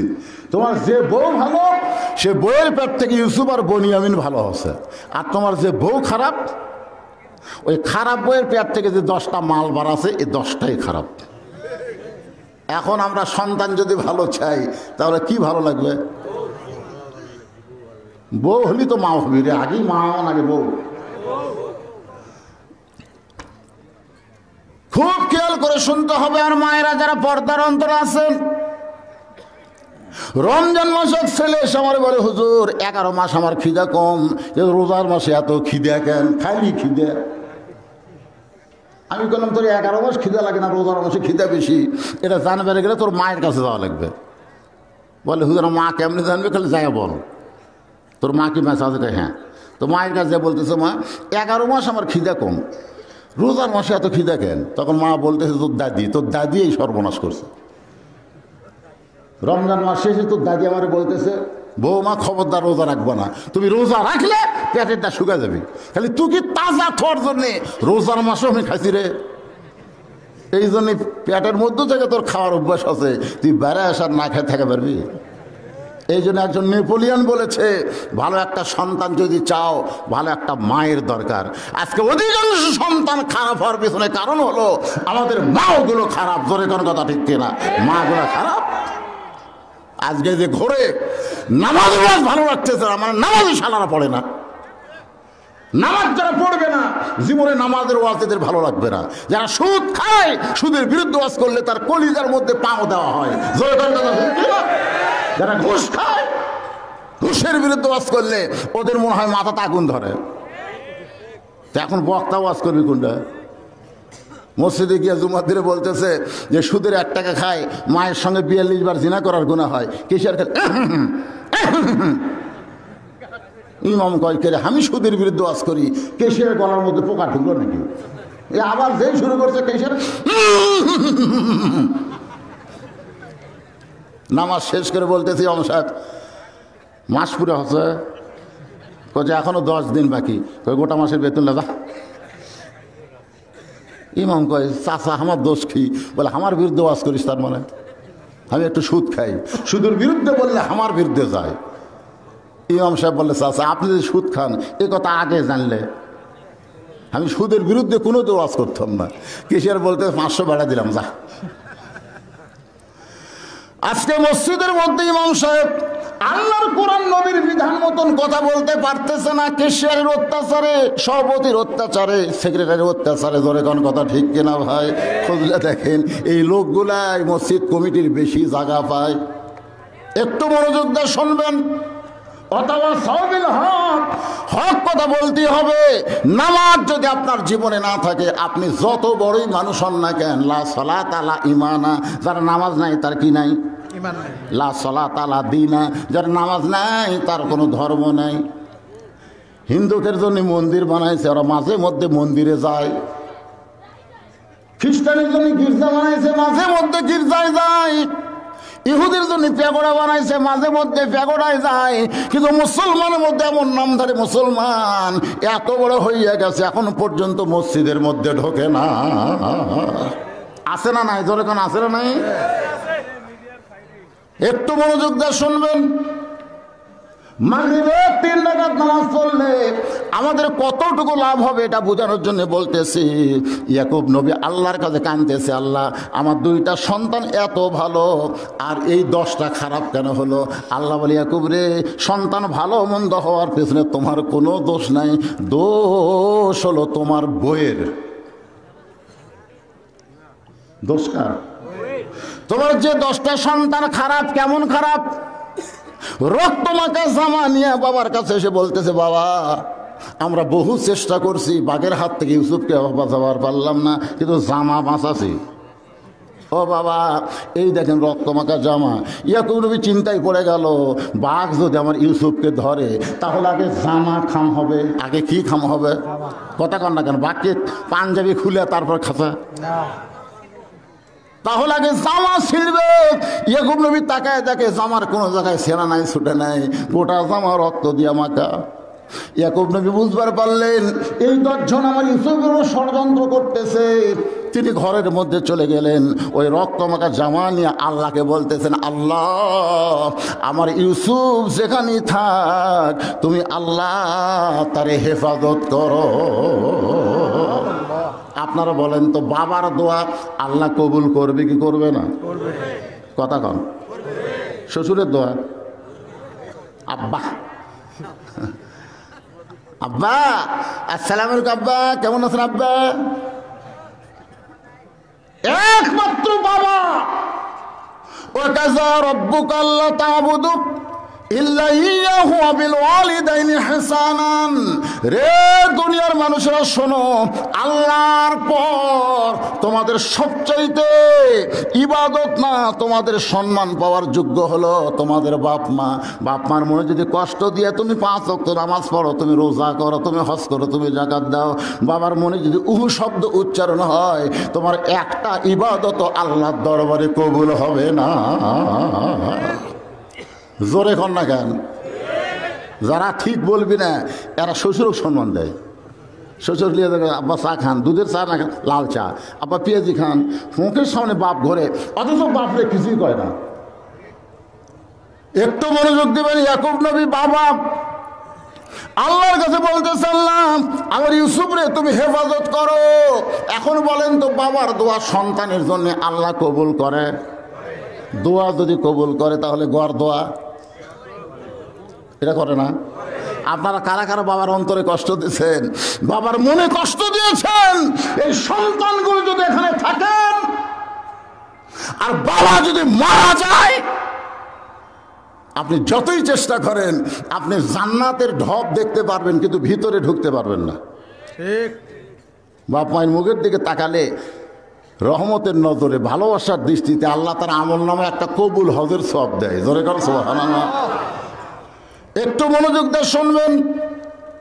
মায়ের মনে কষ্ট দিয়েছেন। যেদিন সাধু বাড়ি ওয়াজ করতে আসি সেই দিন আমার মা মরে গেল। দাঁত থাকতে মানুষ দাঁতের মূল্য দেয় না, চোখ থাকতে মানুষ চোখের মূল্য দেয় না।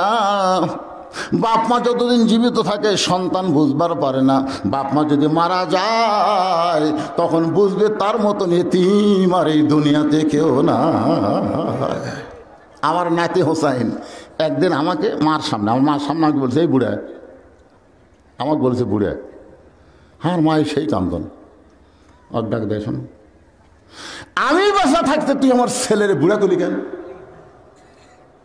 তখন আমার এই নাতি হোসেন বলতেছে, এমনি এমনি কইছি, খবরদার আমি বাসা থাকা অবস্থায় আমার সন্তানকে কেউ বুড়া হবে না। আমার মা যেদিন মারা গেছে সেদিন থেকে বুঝলাম এখন আমার বুড়া করে আর কোনো সমস্যা নেই, বাদী হওয়ারও কেউ নেই। কথা কন না কেন ভাই? একটু মনোযোগ দিয়ে শুনবেন। ইয়াকুব নবীর দোয়া আল্লাহ কবুল করেছে। ওরা 10 ভাই ইউসুফ রে কুয়ার মধ্যে ফেলা দিয়েছে। ওই রাস্তাতে বণিক যাওয়ার সময় তাদের তৃষ্ণা লাগছে পানি পান করার জন্য কূপের কাছে। আয়সা দেখে কূপের মধ্যে চাঁদের চাইতেও সুন্দর একজন ফুটফুটা বাচ্চা পড়ে আছে। সুবহানাল্লাহ কোন। ইউসুফ নবী কেমন সুন্দর, আরে বাবা সেই সুন্দর। এখন ইউসুফ রে পানি পান না করে উঠানোর জন্য আরো ব্যস্ত হয়ে গেল।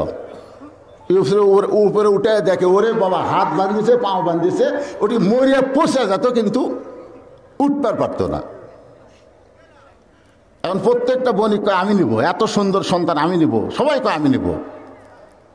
বণিকের সর্দার বলতেছে তাহলে এক টুকরা টুকরা করে ভাগ করি। তখন বলে টুকরা টুকরা করে ভাগ করে নিয়ে তো লাভ নেই।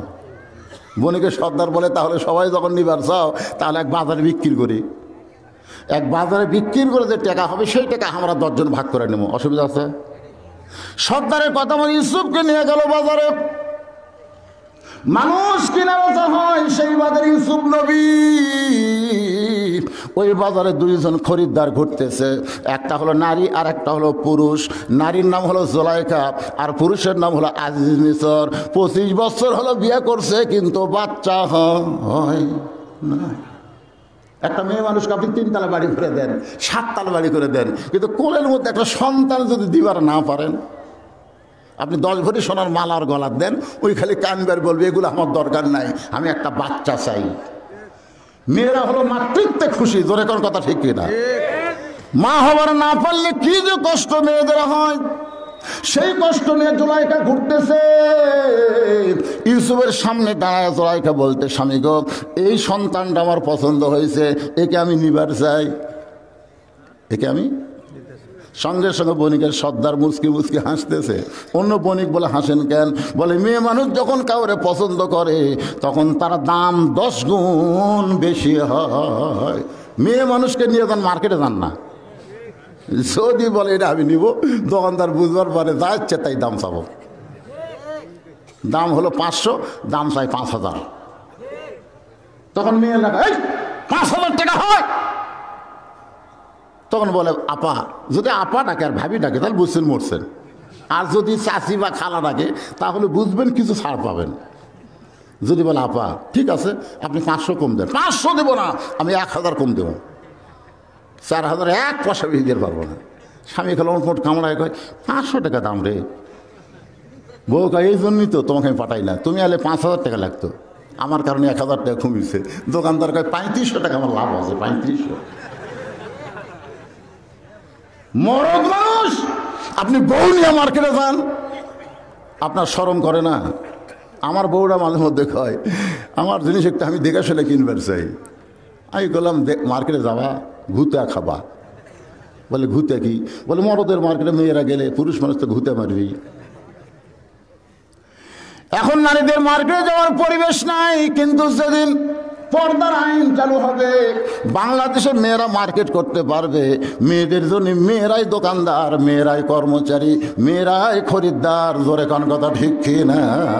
অকরনা ফি বুয়ুতিকুন্না ওয়ালা তাবাররাজনা তাবাররুজাল জাহিলিয়াতিল উলা। বণিকের সর্দার বলতেছে 1 লক্ষ স্বর্ণ মুদ্রা। আজিজ মিসর কয় আর কি মরমিয়া, এই এর দাম কোনোদিন এত হয়?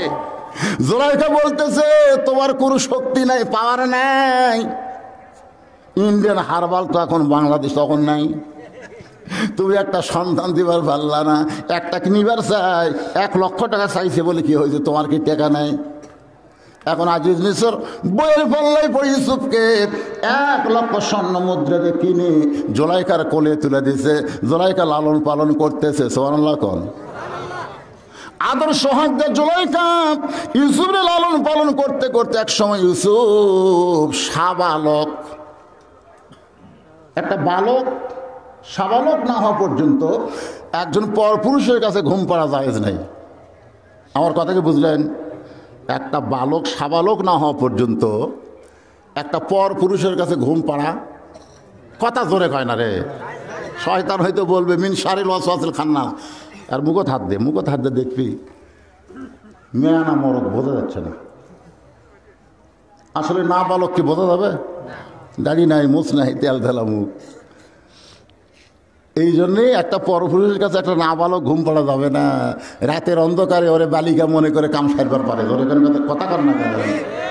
ইসলাম কত সুন্দর। এতদিন ইউসুফ নাবালেক ছিল, আজকে বালেক, মুছ গলাইছে, দাড়ি গলাইছে। যখন যেইটা লাগবে আমার আল্লাহ সেইটা পুরুষকে দান করে দিবে। সুবহানাল্লাহ। 55 বছর বয়স একজন লোক আমার এলাকার দাড়ি মোছ নাই। আমাকে বলে, হুজুর আল্লাহ আমাকে দাড়ি মোছ দিল না, যেখানেই যাই সেখানেই হক না বালক কয়। হুজুর আপনি তো দোয়া করেন আল্লাহ যেন দাড়ি মোছ দেয়। আমি বললাম, তোর নাই দেখে তুই দাড়ি মোছের জন্য কান্দিছিস, আর কতকগুলো শয়তানকে আল্লাহ দিছে, তারপরে ওরা রাখে না। এরকম আসে না? নাই, চাপা ঢেবে গেছে ভাই, চাপা ঢেবে গেছে। তারপর ছেলে যে বলতেছে নামিয়ে দে। কে রে, তোর ভিতরে মুখ দাঁত নাই রে বুড়ে, তুই যতই দাড়ি কামা তোকে আর জুয়ান মনে হবে, তোর কপালত ভাঁজ পড়ে গেছে। পুরুষ মানুষ আর মেয়ে মানুষ। আমার এক মেয়ে বলে, হুজুর আমার স্বামী খুবই সুন্দর, আমার স্বামীকে নিয়ে যখন বাইরে যায় প্রত্যেকটা মেয়ে মানুষ আমার স্বামীর দিকে তাকায়, আমার খুবই খারাপ লাগে। আমার স্বামীর দিকে কোন মেয়ে মানুষ তাকাবে, এটা আমার পছন্দ হয় না। এই বিপদ থেকে বাঁচার জন্য হুজুর দোয়া পড়েন। আমি বললাম, কোনো দোয়া নাই, তোমার স্বামীকে চাচা বানান লাগবে। আমারে কয়, হুজুর কোন কি স্বামীরে কোনদিন চাচা বানান যায়? আরে চাচা বানাবার করছি, আমি চাচা বলবার করছি। চাচা বানাবার গেলে তুমি যেভাবেই হোক তোমার স্বামীর মুখে দাড়ি রাখার ব্যবস্থা করো। ও স্বামীর হাত পাও ধরে দাড়ি রাখার ব্যবস্থা করছে, এখন দাড়ি 4 আঙ্গুল হয়ে গেছে। বউ স্বামী নিয়ে ঘরে, একটা মেয়ে মানুষও তাকায় না। যারা আগে তাকাচ্ছিল তারা সালাম দেখায়, চাচা কেমন আছেন। যখন বলবে চাচা, শয়তান মাঝখান থেকে তখন পালায় আসা। তাহলে পুরুষ মানুষের দাড়ি রাখার দরকার আছে না নাই? এখন আছে না নাই? ইউসুফ নবীর দাড়ি গলাইছে, মুছ গলাইছে। এমন সময় জুলাইখার কলিজার মধ্যে মিন শাররিল ওয়াসওয়াসিল খান্নাস, শয়তান এসে বলতেছে, জুলাইখা তোর আজিজ মিসর বুড়া হয়ে গেছে, কি তোর তাদের যুবক রে জুলাইখা। জুলাইখা বলে, আমার সন্তান হয়, তুই কেন খারাপ নজরে তাকাবার বলিস রে? মন বলতেছে, কোন পক্ষের সন্তান? এই তোর এটা কোন পক্ষের সন্তান? এই জন্য পালক পুত্র, মা যদি মারা যায় আর ছেলে যদি পালক হয় তাহলে মায়ের লাশ স্পর্শ করা হারাম। কথা কন না কেন? পালক পুত্রের বউকে বিয়ে করছে আমাদের নবী। বইয়ের নাম কি? আগে পালক পুত্র জায়েদের বউ ছিল। জায়েদ মাঝে মধ্যে নবীকে বলতো, বাবা কেমন আছেন? নবী বলতে, এই বেটা আমার কাছে আয়। তো এটা দেখে আল্লাহর খুব খারাপ লাগলো, কে রে নবীর বেটাগুলো আমি ছোট বয়সে মারে দিছি। আর এই সময় একটা জুয়ান বেটা নবীকে আব্বা করে কয়, নবীর খুবই খারাপ লাগ, আল্লাহর খুব খারাপ লাগলো। যার কারণে আল্লাহ বললো, আল্লাহ জায়েদ বউ ছেড়ে দিছে, ওই বউ বিয়ে করেন। নবী বলতে, আমার বেটা। কিসের বেটা? পালক কোনোদিন বেটা হয় না। পালক পুত্র মা যদি মারা যায় তার খাটনিও ধরবার পারবি না, যতই মা করে খুব। আমার কথাকে বুঝতে পারলেন? পালক পুত্র ইসলাম সমর্থন করে না বলে জায়েদের বিবি জয়নাবকে আল্লাহ নবী বিবাহ করলেন আল্লাহর ইচ্ছায়। দুনিয়ার মানুষকে আল্লাহ জানাই দিলেন, পালক পুত্র পুত্র না, জন্ম দেওয়াই হলো শুধুমাত্র পুত্র। জোরে কোন কথা ঠিক না? এটা তোর কোন পক্ষের সন্তান? তাই না, আমার তো সন্তান না। তাহলে এখন চান্স লে মিন শাররিল ওয়াসওয়াসিল খান্নাস, ভিতরে শয়তান কিন্তু মারাত্মক শয়তান। আপনি যখন ওযু করে মসজিদের মধ্যে ঢুকবেন তখন ইবলিস শয়তান দরজাত কান্দে, আরে এত চেষ্টা করলাম রে, এক নামাজ থেকে বাইরে রাখতে পারলাম না। ভিতরে শয়তান বলে, আব্বা কান্দেন কেন? ভিতরে যে শয়তান আছে তার নাম হলো খান্নাস। খান্নাস হলো ইবলিসের বেটার নাম। খান্নাস কীভাবে ভিতরে গেল? বিশাল একটা লম্বা আওয়াজ, আমি সে আওয়াজ আজকে করবো না, যেটা বলতেই শোনেন। তার বেটা বলতেছে, আব্বা কান্দেন কেন? বলে, এত চেষ্টা করলাম রে, তারপরে মসজিদের মধ্যে ঢুকলো রে। খান্নাস বলতেছে, কান্দা লাগবে না, এই মসজিদের মধ্যে ঢুকলে কি হবে? আমি নামাজের মধ্যে ঢুকতে দেবো না। অনেক মুসল্লি আছে মসজিদের মধ্যে ঢোকে কিন্তু নামাজের মধ্যে ঢুকতে পারে না। ধরে করা আছে না নাই? এই জন্য আল্লাহ বলেন, ফাওয়াইলুল লিল মুসাল্লিন আল্লাযীনা হুম আন সালাতিহিম সালাতিহিম সাহুন আল্লাযীনা হুম ইরাউন ওয়া ইয়ামনাউনাল মাউন। আপনারা কি বিরক্ত হচ্ছেন? আপনারা নামাজের মধ্যে ঢুকবার পারতেছেন? যদি নামাজের মধ্যে ঢোকেন, ইন্নাস সালাতা তানহা আনিল ফাহশাই ওয়াল মুনকার, কোনো কিছুই লাগবে না, একমাত্র নামাজই পারে মানুষকে যাবতীয় খারাপি থেকে বাঁচাই দিতে। যাবতীয় খারাপি যদি থেকে বাঁচতে চায় তাহলে নামাজের মধ্যে ঢোকা লাগবে। কিন্তু শয়তান ঢুকবার দেয় না। এই শয়তান কোন শয়তান? কি ওয়াজ শুনতেছেন? এই শয়তানের নাম কি? আরো জোরে বলেন। শারিল ওয়াসওয়াসিল খান্নাস। তো এখন খান্নাস বলে জুলাইখা, আজিজ ইউসুফ বুড়া হয়ে গেছে, তুই যুবকরে টেস্ট কর। এবার জুলাইখা এসে ইউসুফের গায়ে হাত দিয়েছে, যে হাত দিয়েছে ইউসুফ লাফ দিচ্ছে। জুলাইখা বলে লাফ দিলে কেন? বলে আপনি আমাকে স্পর্শ করা জায়েজ নাই। জুলাইখা কয় লালন পালন করলাম, তুই আমার গোলাম, আমার ইচ্ছা মতো তোরে ব্যবহার করব। ইউসুফ বলতেছে ইন্না আখাফুল্লাহ, আমি আল্লাহকে ভয় করি। জোরেকান সুবহানাল্লাহ। জুলাইখা দেখলো সোজা আঙ্গুলে ঘি উঠবে না, আঙ্গুল বেঁকা করা লাগবে। 10টা দরজায় তালা দিয়ে ইউসুফকে ভিতরে নিয়ে গেছে। এখন ভিতরে নিয়ে যায়, বলতেছে আমি এখন কাপড় খুলবো, তুমি আমাকে ইচ্ছা মতো দেখবা, আমাকে ভোগ করবা। ইউসুফ বলতেছে ইন্না আখাফুল্লাহ, আমি আল্লাহকে ভয় করি। জুলাইখা বলে ইউসুফ রে, দরজা জানলা বন্ধ করেছি, এই জায়গার মধ্যে তুমি ওয়াক্কাম করলে আল্লাহ কি দেখতে পাই? ইউসুফ বল জুলাইখা, তোমার যদি ঈমান থাকতো তাহলে দরজা জানলা বন্ধ করে অন্যায় করতে পারতা না, কারণ কেউ না দেখলে ওকে দেখে। আজকে আমাদের বাংলাদেশে দরজা জানলা বন্ধ করে অন্যায় হয় কি হয় না? জোরে কোন হয় কি হয় না? আপনি কি মনে করেন কে দেখতেছে?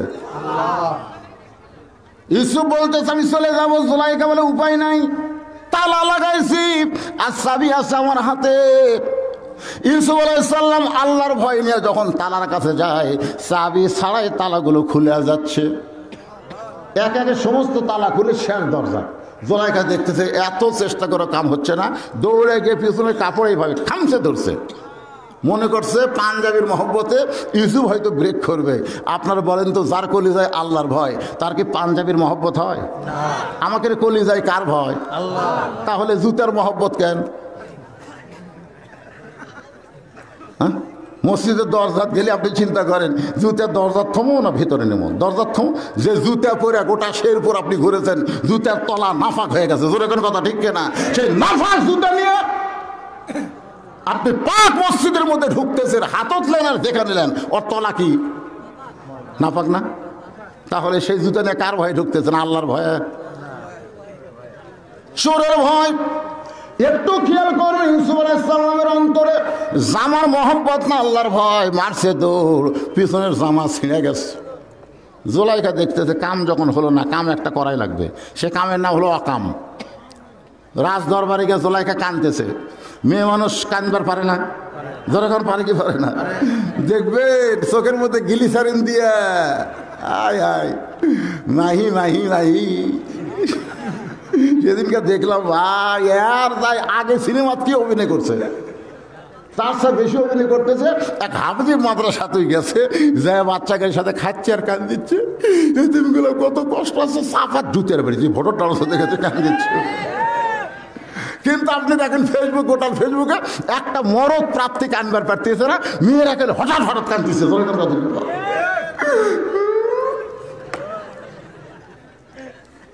আপনার কাছে এসে আপনার বউ কান দিচ্ছে, আপনি বলতেছেন কেন কান্দো কেন?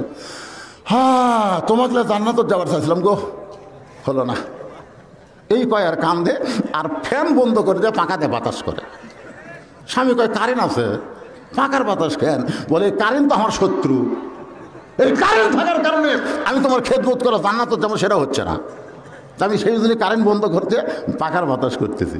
পাকার বাতাস করে আবার স্বামীর পায়ে পাও টিপে আর খালি কান্দে। স্বামী কয় কে গো তোমার কি হলো? তুমি আর খেদমত করার কান্দো? কয় কান্দার কারণ হলো ওই বুড়া বুড়ি, ওই বুড়া বুড়ি তোমার মার বাপ আমার কলিজা আগুন ধরে দিস। তুমি যদি বুড়া বুড়ির সাথে থাকবার চাও তাহলে আল্লাহর রাস্তায় আমাকে তালাক দাও। আজ আমাকে থাকবার চাও তাহলে বুড়া বুড়ি বাদ দেওয়া লাগবে। আমা আলাইনা ইল্লাল বালাক। এখন তুমি বলো কোনটা আমল করবে। স্বামী এখন চিন্তা করতেছে, তুই অভিনয় করতেছ, হ্যাঁ তোর লাগাল বউ রাস্তার ঘুরতে রে, এই মরদ মানুষ, তুই ছাড়া দিলে সকালে বিকালে বিয়ে করো, মরে গেলে তো সবাই বলবে ভাগ্য ভালো রে, জোয়ান বয়সে বউ মরছে, জোরে কোন কথা ঠিক। আর একটা টেস্ট করা হবে, লাভ ধরে বলতেছে তুই তালাক, তোর মাও তালাক, তোর 14 গোষ্ঠী তালাক, দরকার বউ ছাড়া দিব, এক মুহূর্তের জন্য বাপ মায়ের বিরুদ্ধে কথা শুনবো না, তোর কথা কন না, কথা কন না। অভিনয়, কত অভিনয় শিখছে এরা। জলাইকা রাজ দরবারে গিয়া সেই কান্না, রাজ দরবারের বিচারক গুলো বলে, ও গো প্রধানমন্ত্রী জলাইকা, আপনি এমন করে কান্দেন কেন? জলাইকা বলছে যে বহু কষ্টে আমার ইজ্জত বাঁচাইছি, বহু কষ্টে আমার ইজ্জত বাঁচাইছি। ইসু আমাকে অ্যাটেন্ড টু ধর্ষণ, মানে ধর্ষণ করবারই চাইছিল, কেন বহু কষ্টে আমার ইজ্জত বাঁচাইছি, আমি ওই ধর্ষকের বিরুদ্ধে বিচার চাই। সমস্ত বিচারক বলে, জলাইকা কোনো টেনশন করবেন না, বিচার হবে, কোনো তদন্ত না করে। পরদিন সকালবেলা ইউসুফকে নিয়ে আইছে রাজ দরবারের বিশাল আঙ্গিনায়, হাজার হাজার মানুষ দেখ পারাইছে, সবাই চিন্তা করতেছে যাই মা হয়ে লালন পালন করলো, সেই মাকে যে বদমাই ধর্ষণ করবার চাই, ওর চেহারা খালি একবার যায় দেখবো। এই দেখার নিয়তে সবাই এসে দেখে পূর্ণিমার চাঁদের চাইতে সুন্দর একজন যুবক আসামির কাঠগড়ায় দাঁড়িয়ে আছে। সবাই বলতেছি এত সুন্দর একজন সুপুরুষ, ওই বুড়ি ধর্ষণ করবি? ওর ঢপ নাই, চেহারা নাই, কি গান, মাথায় টুপি, কপালত নামাজের করা, মুকুট দাড়ি, জুব্বা পরে, হায় হায় কত বছর কোরআনে তাফসির করলো, এই মানুষ আমার ধর্ষক, এই মানুষ আবার নারী নির্যাতন, এই মানুষ আবার বাড়ি ঘর পুড়ে দেয়। কি কন, একবার চেহারা দেখলে কি কথা কর না কেন ভাই? সমস্ত লোক ইউসুফের দিকে তাকায় বলতেছে, এত সুন্দর একজন মানুষ, এই মানুষটা কোনোদিন ধর্ষক হতে পারে না, কিন্তু কি করবে? বিচারপতি বলতেছে, রে ইউসুফ, এত বড় নিমক হারাম তুমি কেন হইলা? যে তোমাকে মা হয়ে সন্তানের মতন লালন পালন করছে, সেই মারে তুমি ধর্ষণ করবার গেলা, তুমি এত বড় নিমক হারাম কেন? এমন সময় ইউসুফ নবী কাঁদতেছে। ইউসুফ নবী কি কাঁদতেছে? বাজানকে একটু মনোযোগ দিয়ে শুনবেন, গানটা হলো দয়ালের গান, কিন্তু গানটার মধ্যে খুব সুন্দর কথা আছে। গিয়াছিলাম ভবের বাজারে,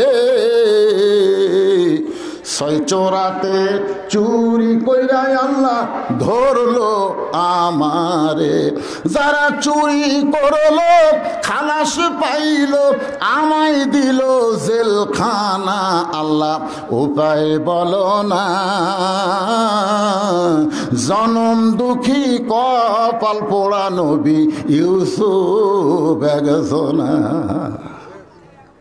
বিনা দোষেই দোষী কইরা, বিনা দোষে দোষী কইরা দিল জেলখানা, এই দুনিয়ার কপাল পোড়া নবী ইউসুফ একজন। আল্লাহ কা ইউসুফ রে, তুই কান্দিস না রে, কান্দিস না। এমন সময় একটা কোলের বাচ্চা, কোন কিতাবে লেখছে 4 মাস, কোন কিতাবে লেখছে 2.5 মাস, কোলের বাচ্চা মায়ের কোল থেকে দুধ পান করতে করতে মুখ টান দিয়ে বলে, রে বিচারক, শুধু অভিযোগ করলে বিচার করা যাবে না, তদন্ত করে বিচার করা লাগবে।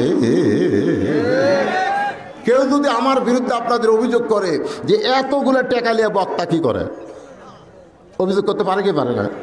আল্লাহর নবী হাইরে না খায় না খেয়ে কলমার দাওয়াত দিছে রে, আরে আরে এতগুলো টাকা নেয়। আপনারা বলেন তো, কলেমার দাওয়াত দিয়ে কোনো বক্তা টাকা নেওয়া যায় না? কলেমার দাওয়াত মানে ইমান গ্রহণই করেনি, তাকে কলেমার দাওয়াত দেয়, একটা টাকা নেওয়া হারাম। কিন্তু কলেমা গ্রহণ করার পরে তাকে যদি তালিম দেয়, এই তালিমের বিনিময়ে হাদিয়া নেওয়া যায় আছে। আমরা কোনো হিন্দুর কাছে গিয়ে ওয়াজ করতেছি না? আপনারা যারা আছেন সবাই কি কথা কন না কেন? সবাই কি? তাহলে আপনাকে কি আমি কলেমার দাওয়াত দিচ্ছি, না ইমান গ্রহণ করার পরে নামাজের কথা বলতেছি? নামাজ কি ইমানের আগে না পরে? কথা কন, ইমান গ্রহণের আগে নামাজ না পরে নামাজ? আগে ইমান। একটু মনোযোগ দিয়ে শুনবেন। ছোট্ট বাচ্চা বলতেছে, রে বিচারকেরা, অভিযোগ করলে বিচার করা যাবে না, তদন্ত করো।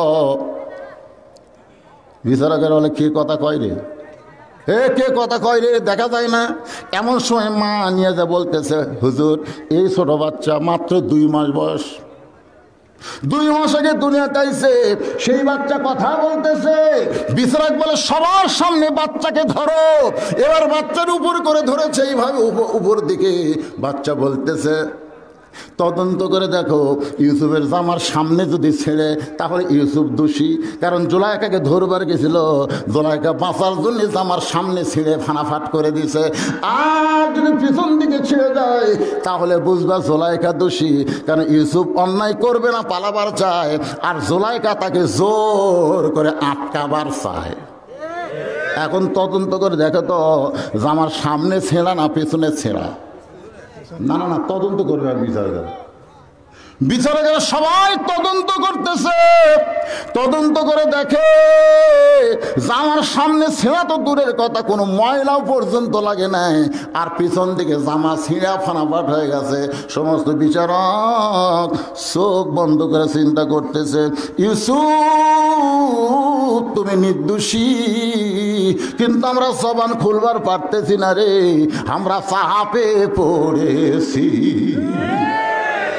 ইউসুফ তুমি কি কথা কয় না, কারণ সামনে কি কিছুই হবে না, আর পিছন দিকে ছেড়ে গেছে রে। ইউসুফ রে তুই নির্দোষী রে, কিন্তু আমরা জবান খুলবার পারতেছি না রে ভাই, আমরা সাপত পড়েছি রে। এমন সাপ বিচারক মারছে ভাই, নির্দোষীগুলা দোষী হয়ে গেছে, আর দোষীগুলা সব খালাস সাথে ধরে করে। এর নাম হলো সাপ। সাপ কিসের সাপ? প্রধানমন্ত্রীর বউ হলো জুলাইখা, সেই জুলাইখা অভিযোগ করেছে, প্রধানমন্ত্রী অভিযোগ করেছে। এখন যদি বলি নির্দোষী, তাহলে আমাকে বিচারকের পদ, কথা হয় না, বিচারকের পদ রাখার জন্য, পদ ধরে রাখার জন্য এখন প্রধান বিচারপতি বলে ইউসুফ। স্যার আলী টান দিচ্ছে, জনগণ খালি কান ফেলে আছে, কি কয় ইউসুফ তুমি দোষী। যেই কাছে দোষী তখন সবাই কে, এটা কি রায় হলো রে? আল্লাহ কোরআনে বলেছে, ইন্নামা ইয়াখশাল্লাহ মিন ইবাদিহিল উলামা, বান্দা সুমারে আলেম বান্দারা সবচাইতে আল্লাহকে বেশি ভয় করে।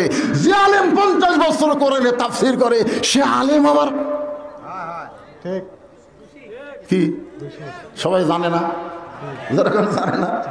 যদি দোষীর জানতো তাহলে জানাজা এত বড় যেত, পৃথিবীর এত জায়গা জানাজা হতো, যেখানে জানাজা সেখানে লাখ লাখ লোক। কেরা ঠিক, হায় হায় রে,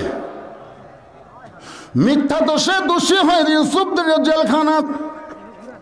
ইউসুফ কান্দে, আল্লাহকে কান্দিস না, বিনা দোষে যারা জেলখানায় রাখবে তার সম্মান দিন দিন বেড়ে যাবে।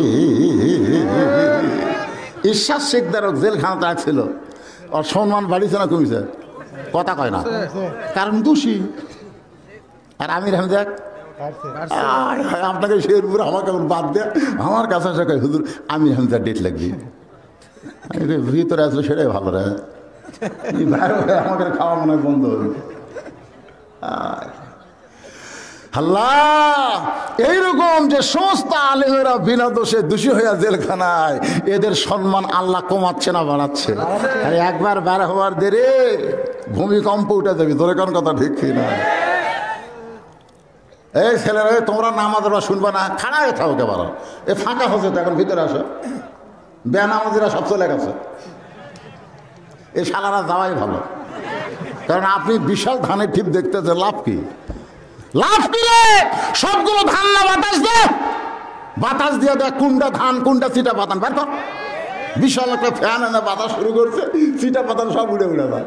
এ থাকবো না, ধানের মতনই তো ঢপ, থাকিস না কেরে?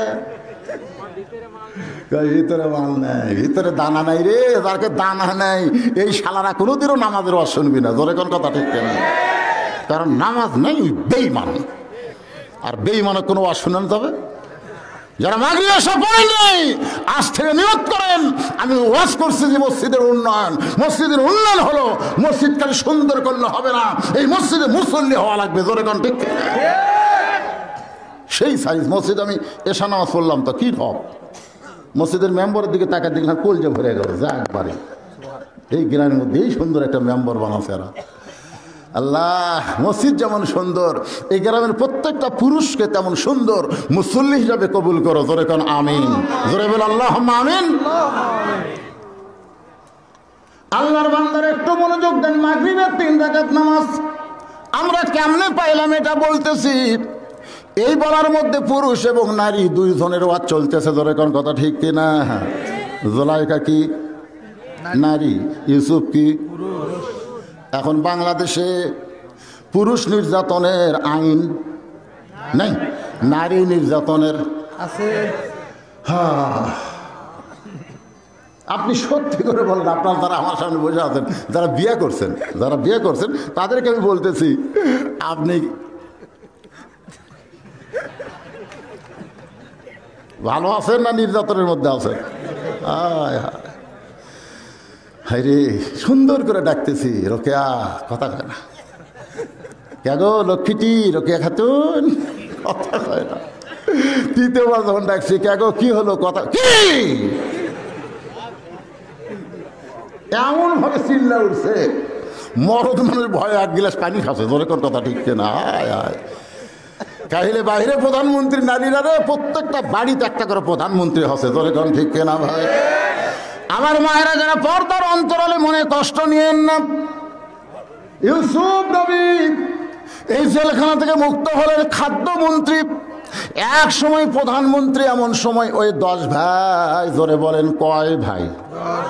ওই 10 ভাই ইউসুফের সামনে দাঁড়ায় বলে, যাবো না, বড় কষ্টে আপনার কাছে আইছি। ইউসুফ বলতেছে, তোমরা কে গো? তোমাকে তো খুব ভালো দেখতে লাগছে, যে খুবই সুন্দর লাগছে, তোমরা কে গো?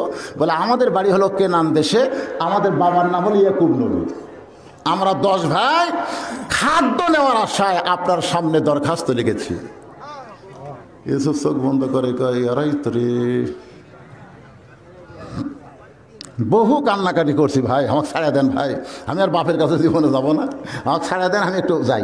এরা আমার জোর করে হাত পাও বান্ধে কুয়ারের মধ্যে ফেলে দিছে রে। এরাই তো রে, মন বলতেছে, লাগা, তোর আর্মি আছে, র্যাব আছে, তুই এখন এই 10 জন লাগা। কি কর? মন বলতেছে লাগা, আর ইমান বলতেছে তো ফেলা না দিলে এই জায়গায় আসা পেল নি। তাহলে আর 10 জন তো তোর উপকারী করছে। এটা হচ্ছে ইমানের কথা। ইমান বলতে তো কুয়ার মতো ফেলা না দিলে তুই এই সিংহাসন পাতি, তাহলে ভালোই করছে তো। আর মন বলতেছে, হাই রে কান্দাকাটি কন্ন ভাই, এ 10 জন আমাকে ছাড়েনি, লাগা। ইমান বলতেছে 42 বছর পরে খামা খা, বিয়ের দিনই বউ সন্দেহ আছে, খুবই সুন্দরী তো। মনে মনে চিন্তা করে হয়তো বিয়ার আগে প্রেম করছে, মনে মনে। বউ কয়, কে গো বাসর রাত, তুমি আমার কাছ থেকে সরে যাও কেন? বলতেছে, মনে হয়। কি মনে হয়? আর কয় না। বউ থুয়া বেড়া ঘুরতেছে, বাপ খাই করে বাবা ঘরের মধ্যে সুন্দরী বউ থেকে বেড়া ঘুরিস কে রে, তুই কি হিজড়া নাকি রে? ছেলে বলতেছে, আব্বা মেয়ে এত সুন্দরী, আমার সন্দেহ হয় যদি বিয়ার আগে প্রেম করে। আরে পাগলা, বিয়ার আগে করছে? বিয়ার আগে কয় মেয়ে প্রেম করেনি? সবাই করছে রে পাগলা। তোর সাথে যদি বিয়ে হবে জানে না, জানা অন্য কারোর সাথে যদি করাই থাকে, বিয়ার পরে যেন না করে, সেই মহব্বত কর যা। ওই বাপ মায়ের কথা শুনে এসে ঘরের মধ্যে ঢুকে বউ সেই মহব্বত শুরু করছে। মহব্বত করতে করতে 42 বছর হচ্ছে, ছেলে হচ্ছে, লাতি লুৎকুর মেয়ে হচ্ছে, নাতি নাতনি হচ্ছে। 42 বছর পর বাপ মদন মরে গেছে। ওই পুরানো ব্যারাম আবার মাথা চানা দিয়েছে, পুরানো ব্যারাম আবার মাথা চানা দিয়েছে। যা বলছে তোকে আমি তালাক দেব। বউ কয়, কেন? বলে, বিয়ের আগে প্রেম করছিস তো, বিয়ের আগে প্রেম করছিস, বিয়ের আগেই তালাক দাও, বিয়ের দিনেই তালাক দাও। এত বছর সংসার করার পরে কেন?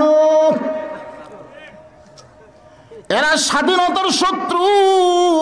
স্বাধীন হওয়ার পরে এদেরকে সাইজ করে জোরেগণ ঠিক কিনা, লাতি লুৎকুর হওয়ার পরে কেন? তার মানে গন্ডগোল। তার মানে কি? একটু কথা চিন্তা করে শুনবেন, 42 বছর পর আর গন্ডগোল করা লাভ নাই। ইউসুফ চোখের পানি নিয়ে বলতেছে, আপনারা ওই 10 ভাই, কিন্তু আপনাদের তো আরো 2টা ভাই ছিল, সেই 2টা ভাইয়ের খবর কি? আপনারা তো সর্বসা করলে 12 ভাই, জোরে কোন কয় ভাই? তাহলে আপনার 10 ভাই আছেন, আরো 2 ভাই, এই 2 ভাইয়ের খবর কি? ওরা 10 জন বলতেছে একজন বাবা ছাড়া কিছুই বোঝে না, একজন বাবা ছাড়া কিছুই বোঝে না। বলতেছে কেন কিছুই বোঝে না? কারণ আমাদের আর একটা ভাই ছিল, যে ভাইকে বাঘে খাওয়ার পর বাবা কানতে কানতে অন্ধ হয়ে গেছে, এখন অন্ধ বাবার লাঠি হয়েছে ওই বনিয়ামিন, আর ইউসুফকে বাঘে খাইছে। শালারা এত বছর পরেও মিথ্যাই বলতেছে পারে। আসলে যাদের মিথ্যা কথা দেওয়া রাজনীতি, তারা কোনোদিন আর সত্যি কথা বলা পারবে না। আর আমাদের রাজনীতি হলো জালিকাল কিতাবু লা রাইবা ফি হুদাল লিল মুত্তাকিন।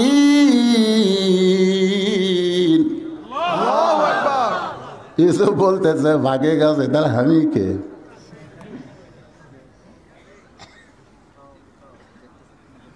রামিকে ওরা 10 জনকে আপনি, আরে আমি ইউসুফ রে, হাত পা বান্ধা কুয়ার মধ্যে ফেলে দিল, মনে নাই? ওরা 10 জনকে আমরা যাই, যাওয়ার দরকার নাই, তোরা যা, আমি তাই না, যা তোদেরকে মাফ করে দিলাম। বহু ঘটনা, মাগরিবের 3 রাকাত নামাজ কেমনে পাইলাম, এটা বলার জন্য আমি তড়ি ঘড়ি করে আপনাদের সামনে বলতে যে ভাই, ইউসুফ নবীর সঙ্গে ইয়াকুব নবীর মিলন হবে। ইন্নামা আমওয়ালুকুম আওলাদুকুম ফিতনা। আল্লাহ কোরআনে বলেছেন তোমাদের সম্পদ আর সন্তান হলো তোমাদের বিপদের কারণ। এত বছর পরে ইউসুফ ইয়াকুব নবীর দিকে আসতেছে, ইয়াকুব নবী 2খানা হাত বাড়ায় দিছে। আল্লাহ বলে, ইয়াকুব রে, যে আল্লাহ আমি ইউসুফ রে তোর কোলে ফিরাই দিলাম, সে আল্লাহর শুকরিয়া কি তোর মধ্যে নাই? সঙ্গে সঙ্গে ইয়াকুব নবী শুকরিয়া তার 2 রাকাত নামাজ পড়ে।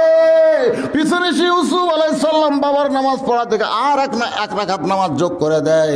এই সর্বসাকুল্যের 3 রাকাত নামাজ যদি কেউ আদায় করে, আল্লাহ বলে, হাবিব গো, এই 3 রাকাত মাগরিবের নামাজ যদি কেউ আদায় করে, ইয়াকুব ইউসুফের সম পরিমাণ সওয়াব আমি আল্লাহ তাকে দান করে দিব। বাকি থাকলো কয় ওয়াক্ত? ঈসা আলাইহিস সালামকে কিন্তু আল্লাহ মারেনি, ঈসা আলাইহিস সালামকে কিন্তু আল্লাহ মারে নাই। বর্তমানে 4র্থ আসমানে, জোরে বলেন কোথায়? মনোযোগ দিয়ে বলেন কোথায়? 4র্থ আসমানে ঈসা আলাইহিস সালাম। আল্লাহ যখন দুনিয়া থেকে ঈসারে নিয়ে যায়, আপনারা বলেন তো, এই যে ইহুদি যারা বাইতুল মুকাদ্দাসকে ধ্বংস করতে চায়, এই ইহুদি কারা? আমাদের আহলে হাদিসের কিছু ভাইরা ইহুদিদের বলতেছে যে আকীদা ভালো। দেখবেন ইউটিউবে, দেখবেন কতগুলো শয়তান ইহুদির পক্ষে, দেখেন কিভাবে কথা বলতেছে। ইহুদিরা নাকি নবী। হায় রে, ইহুদি কে রে? অনেকে বলতেছে বনি ইসরায়েল। বনি ইসরায়েল ইহুদি না, ইহুদি হচ্ছে ঈসা আলাইহিস সালামকে যারা নবী বলে স্বীকার করেনি, তারাই হচ্ছে ইহুদি। জোরে কোন কথা ঠিক না? এরা মুসা পর্যন্ত মানে, ঈসা যার মানে না, এরাই হলো ইহুদি। এখন ইহুদিরা বাইতুল মুকাদ্দাসকে ধ্বংস করতে চায়। একটু খেয়াল করবেন, সেই ইহুদিরা ঈসা নবীকে হত্যা করার জন্য ঈসার বাড়ির চারিধার ঘেরাও করছে। আমাদের নবী যখন হিজরতে যাবে, সেই রাত্রে যেমন কাফেররা ঘেরাও করছিল, ঈসা নবীর বাড়িও সেইভাবে ঘেরাও করছে। ঈসা বলছে, আল্লাহ এখন কি করব? আল্লাহ বলতে, কোনো চিন্তা নাই, দরজা দিয়ে তোমাকে বার করব না, ঘরের তালা ফাঁকা করে তোমাকে আসমানে নিয়ে আসবো। তোরে কোন সুবহানাল্লাহ। নবী বলতেছে, আল্লাহ চারিদিকে লাঠি সোটা নিয়ে কাফেররা ঘিরে ধরেছে, আমি কি করব? আল্লাহ বলতেছে, দরজা খুলে আপনি বার হয়ে যান। আমাদের নবীকে বের হবার কইল, আর ঈসারে বলতেছে আপনাকে 4র্থ আসমানে নিয়ে আসবো। তার মানে বোঝা গেল আমাকে নবী পিটন খাক, এটা আল্লাহ চায়। লাঠি সোটালে দাঁড়িয়ে আছে, বার হন, তার মানে কি? মানে পিঠে মারুক। আর ঈসাকে বললেন কোনো টেনশন নাই, ওরা চারিদার ঘুরতেছে, আমি আপনাকে নিয়ে আসবো। একটা ঘরের ছাদ ফাঁকা করে 4র্থ আসমানে নিয়ে গেছে। ঈসা আলাইহিস সালাম বলতেছে, আল্লাহ দুনিয়াতে মানুষ যায় মরার জন্য। একটা মারাত্মক ওয়াজ এখানে আপনাদের খেয়াল করা লাগবে। দুনিয়াতে মানুষ যায় কিসের জন্য? কথা কয় না রে ভাই, কিসের জন্য? তাহলে আমরা দুনিয়াতে এসেছি কি বাঁচার জন্য না মরার জন্য? তাহলে আমাদের মৃত্যু হবে কার জন্য? আমরা বাঁচবো কার জন্য? মাশাআল্লাহ, নামাজের ওয়াজ হচ্ছে, বাঁচা মরার ওয়াজ হচ্ছে। এখন একটা কুরবানি, এখানে কি অনুসুখী, নামাজের পরে কুরবানি। এই কুরবানিটা কি? আর সালাত ও খায়রুম মিনান নাম শোনার পরে আপনার জন্য কুরবানি কি? প্রথমে দৌড়ে যা নামাজ পড়বেন, প্রথমে ল্যাপের হতে উঠে যায় নামাজ। এই ওযু করাটাই কুরবানি রে। শীতের দিনে ঠান্ডা পানি ল্যাপ তোষক ছাড়া বিশাল কুরবানি। কুরবানি মানে হলো ত্যাগ করা, তোষককে লাত্তি মারা, ল্যাপ হাত দিয়ে ফেলে দেওয়া। আর সালাত ও খায়রুম নাম শোনার পরে আমার জীবনে যে সবচাইতে বড় কুরবানি হলো তোষকের লাত্তি দিয়ে ল্যাপরে ফেলে দিয়ে ঠান্ডা পানিতে ওযু করে মসজিদ দিকে রওনা দেওয়া। এর চাইতে বড় কুরবানি গরু কুরবানি না। গরু কুরবানি সুদের উড়াও দেয়, দেয় না? আমাকে এলাকাতে এক লোক বলতে যে হুজুর, হ্যাঁ আচ্ছা আমি একটা কুরবানি দেবো, এক শিং লড়তেছে আর এক শিং ভালো আছে, কুরবানি হবি? আমি বললাম কে ভাই, এখন কত বাজে? দেখো হচ্ছে আসরের সময় হচ্ছে হুজুর। তুই কি জোহরের নামাজ পড়ছু? না, নামাজ পড়িনি। তুই কুরবানি শিং লড়া খাড়া এরা দেখছিস, তোর তো কুরবানি হবি না রে। কারণ আগে আল্লাহ নামাজের কথা, তারপরে কুরবানির কথা বলতেছে। এখানে আল্লাহ বলে দিয়েছে যার নামাজ নাই তার কুরবানিও নাই। জোরে কারণ যার নামাজ নাই তার কুরবানিও নাই। এখন আপনি নামাজে হয়ে বেনামাজের সাথে কুরবানি দিচ্ছেন, আপনার কুরবানি হবে না। কারণ একজন মুসলমান একজন কাফের ভেকা কোনোদিন কুরবানি হয় না। এখানে কুরবানি মানে শয়তান আপনাকে ধোঁকা দিবে। সবচাইতে বড় ইবাদতের নাম হলো নামাজ। সেই ইবাদত সম্পর্কে রাসূল বলেছেন আসসালাতু মিরাজুল মুমিনিন। যখন মুমিনরা নামাজ পড়বে ওই নামাজটাকে দুনিয়া থেকে আল্লাহর আরশ পর্যন্ত পৌঁছায়া দিবে। ঈসা বলতেছে আল্লাহ দুনিয়া থেকে আসলাম, আল্লাহ আমার কি মৃত্যু হবে না? আল্লাহ বলতেছেন হবে। শুধু একজনই মরবে না, তিনি কে? সবাই একটু বলেন না, কারণ আমি শেষ করে দিব তো, আর কি বেশিক্ষণ ওয়াজ করবো। তাই সবাই একটু জবান খুলে বলেন, একজনই মরবে না, তিনি কে? আল্লাহ। তাছাড়া সবাই কিন্তু মরার চিন্তা আছে। চাল চলন দেখলে কি মনে হয়? আজান শোনার পরে মসজিদের ধার দিয়ে ঘাড় কাত করে বাড়ির দিকে যায়, ওর চাল চলন দেখলে কি মনে হয়? ওই মরবি। আল্লাহ রাসূল বলেছেন এক ওয়াক্ত নামাজ পড়ার পরে আর এক ওয়াক্ত নামাজ তুমি পড়তে পারবে কিনা এই গ্যারান্টি কোনো মানুষ দিতে পারবে না। জোরে কোন কথা ঠিক কিনা? একটু চিন্তা করে শেষের কথাগুলো শুনবেন। ওয়াজের শেষ পয়েন্ট আমি কথা বলতেছি এশার নামাজ নিয়ে বাজান, একটু মনোযোগ দিয়ে শুনবেন। শুধুমাত্র আল্লাহ ছাড়া আল্লাহ কোরআনে বলেছেন কুল্লু মান আলাইহা ফানিউ ওয়া ইয়াবকা ওয়াজহু রাব্বিকা যুল জালালি ওয়াল ইকরাম।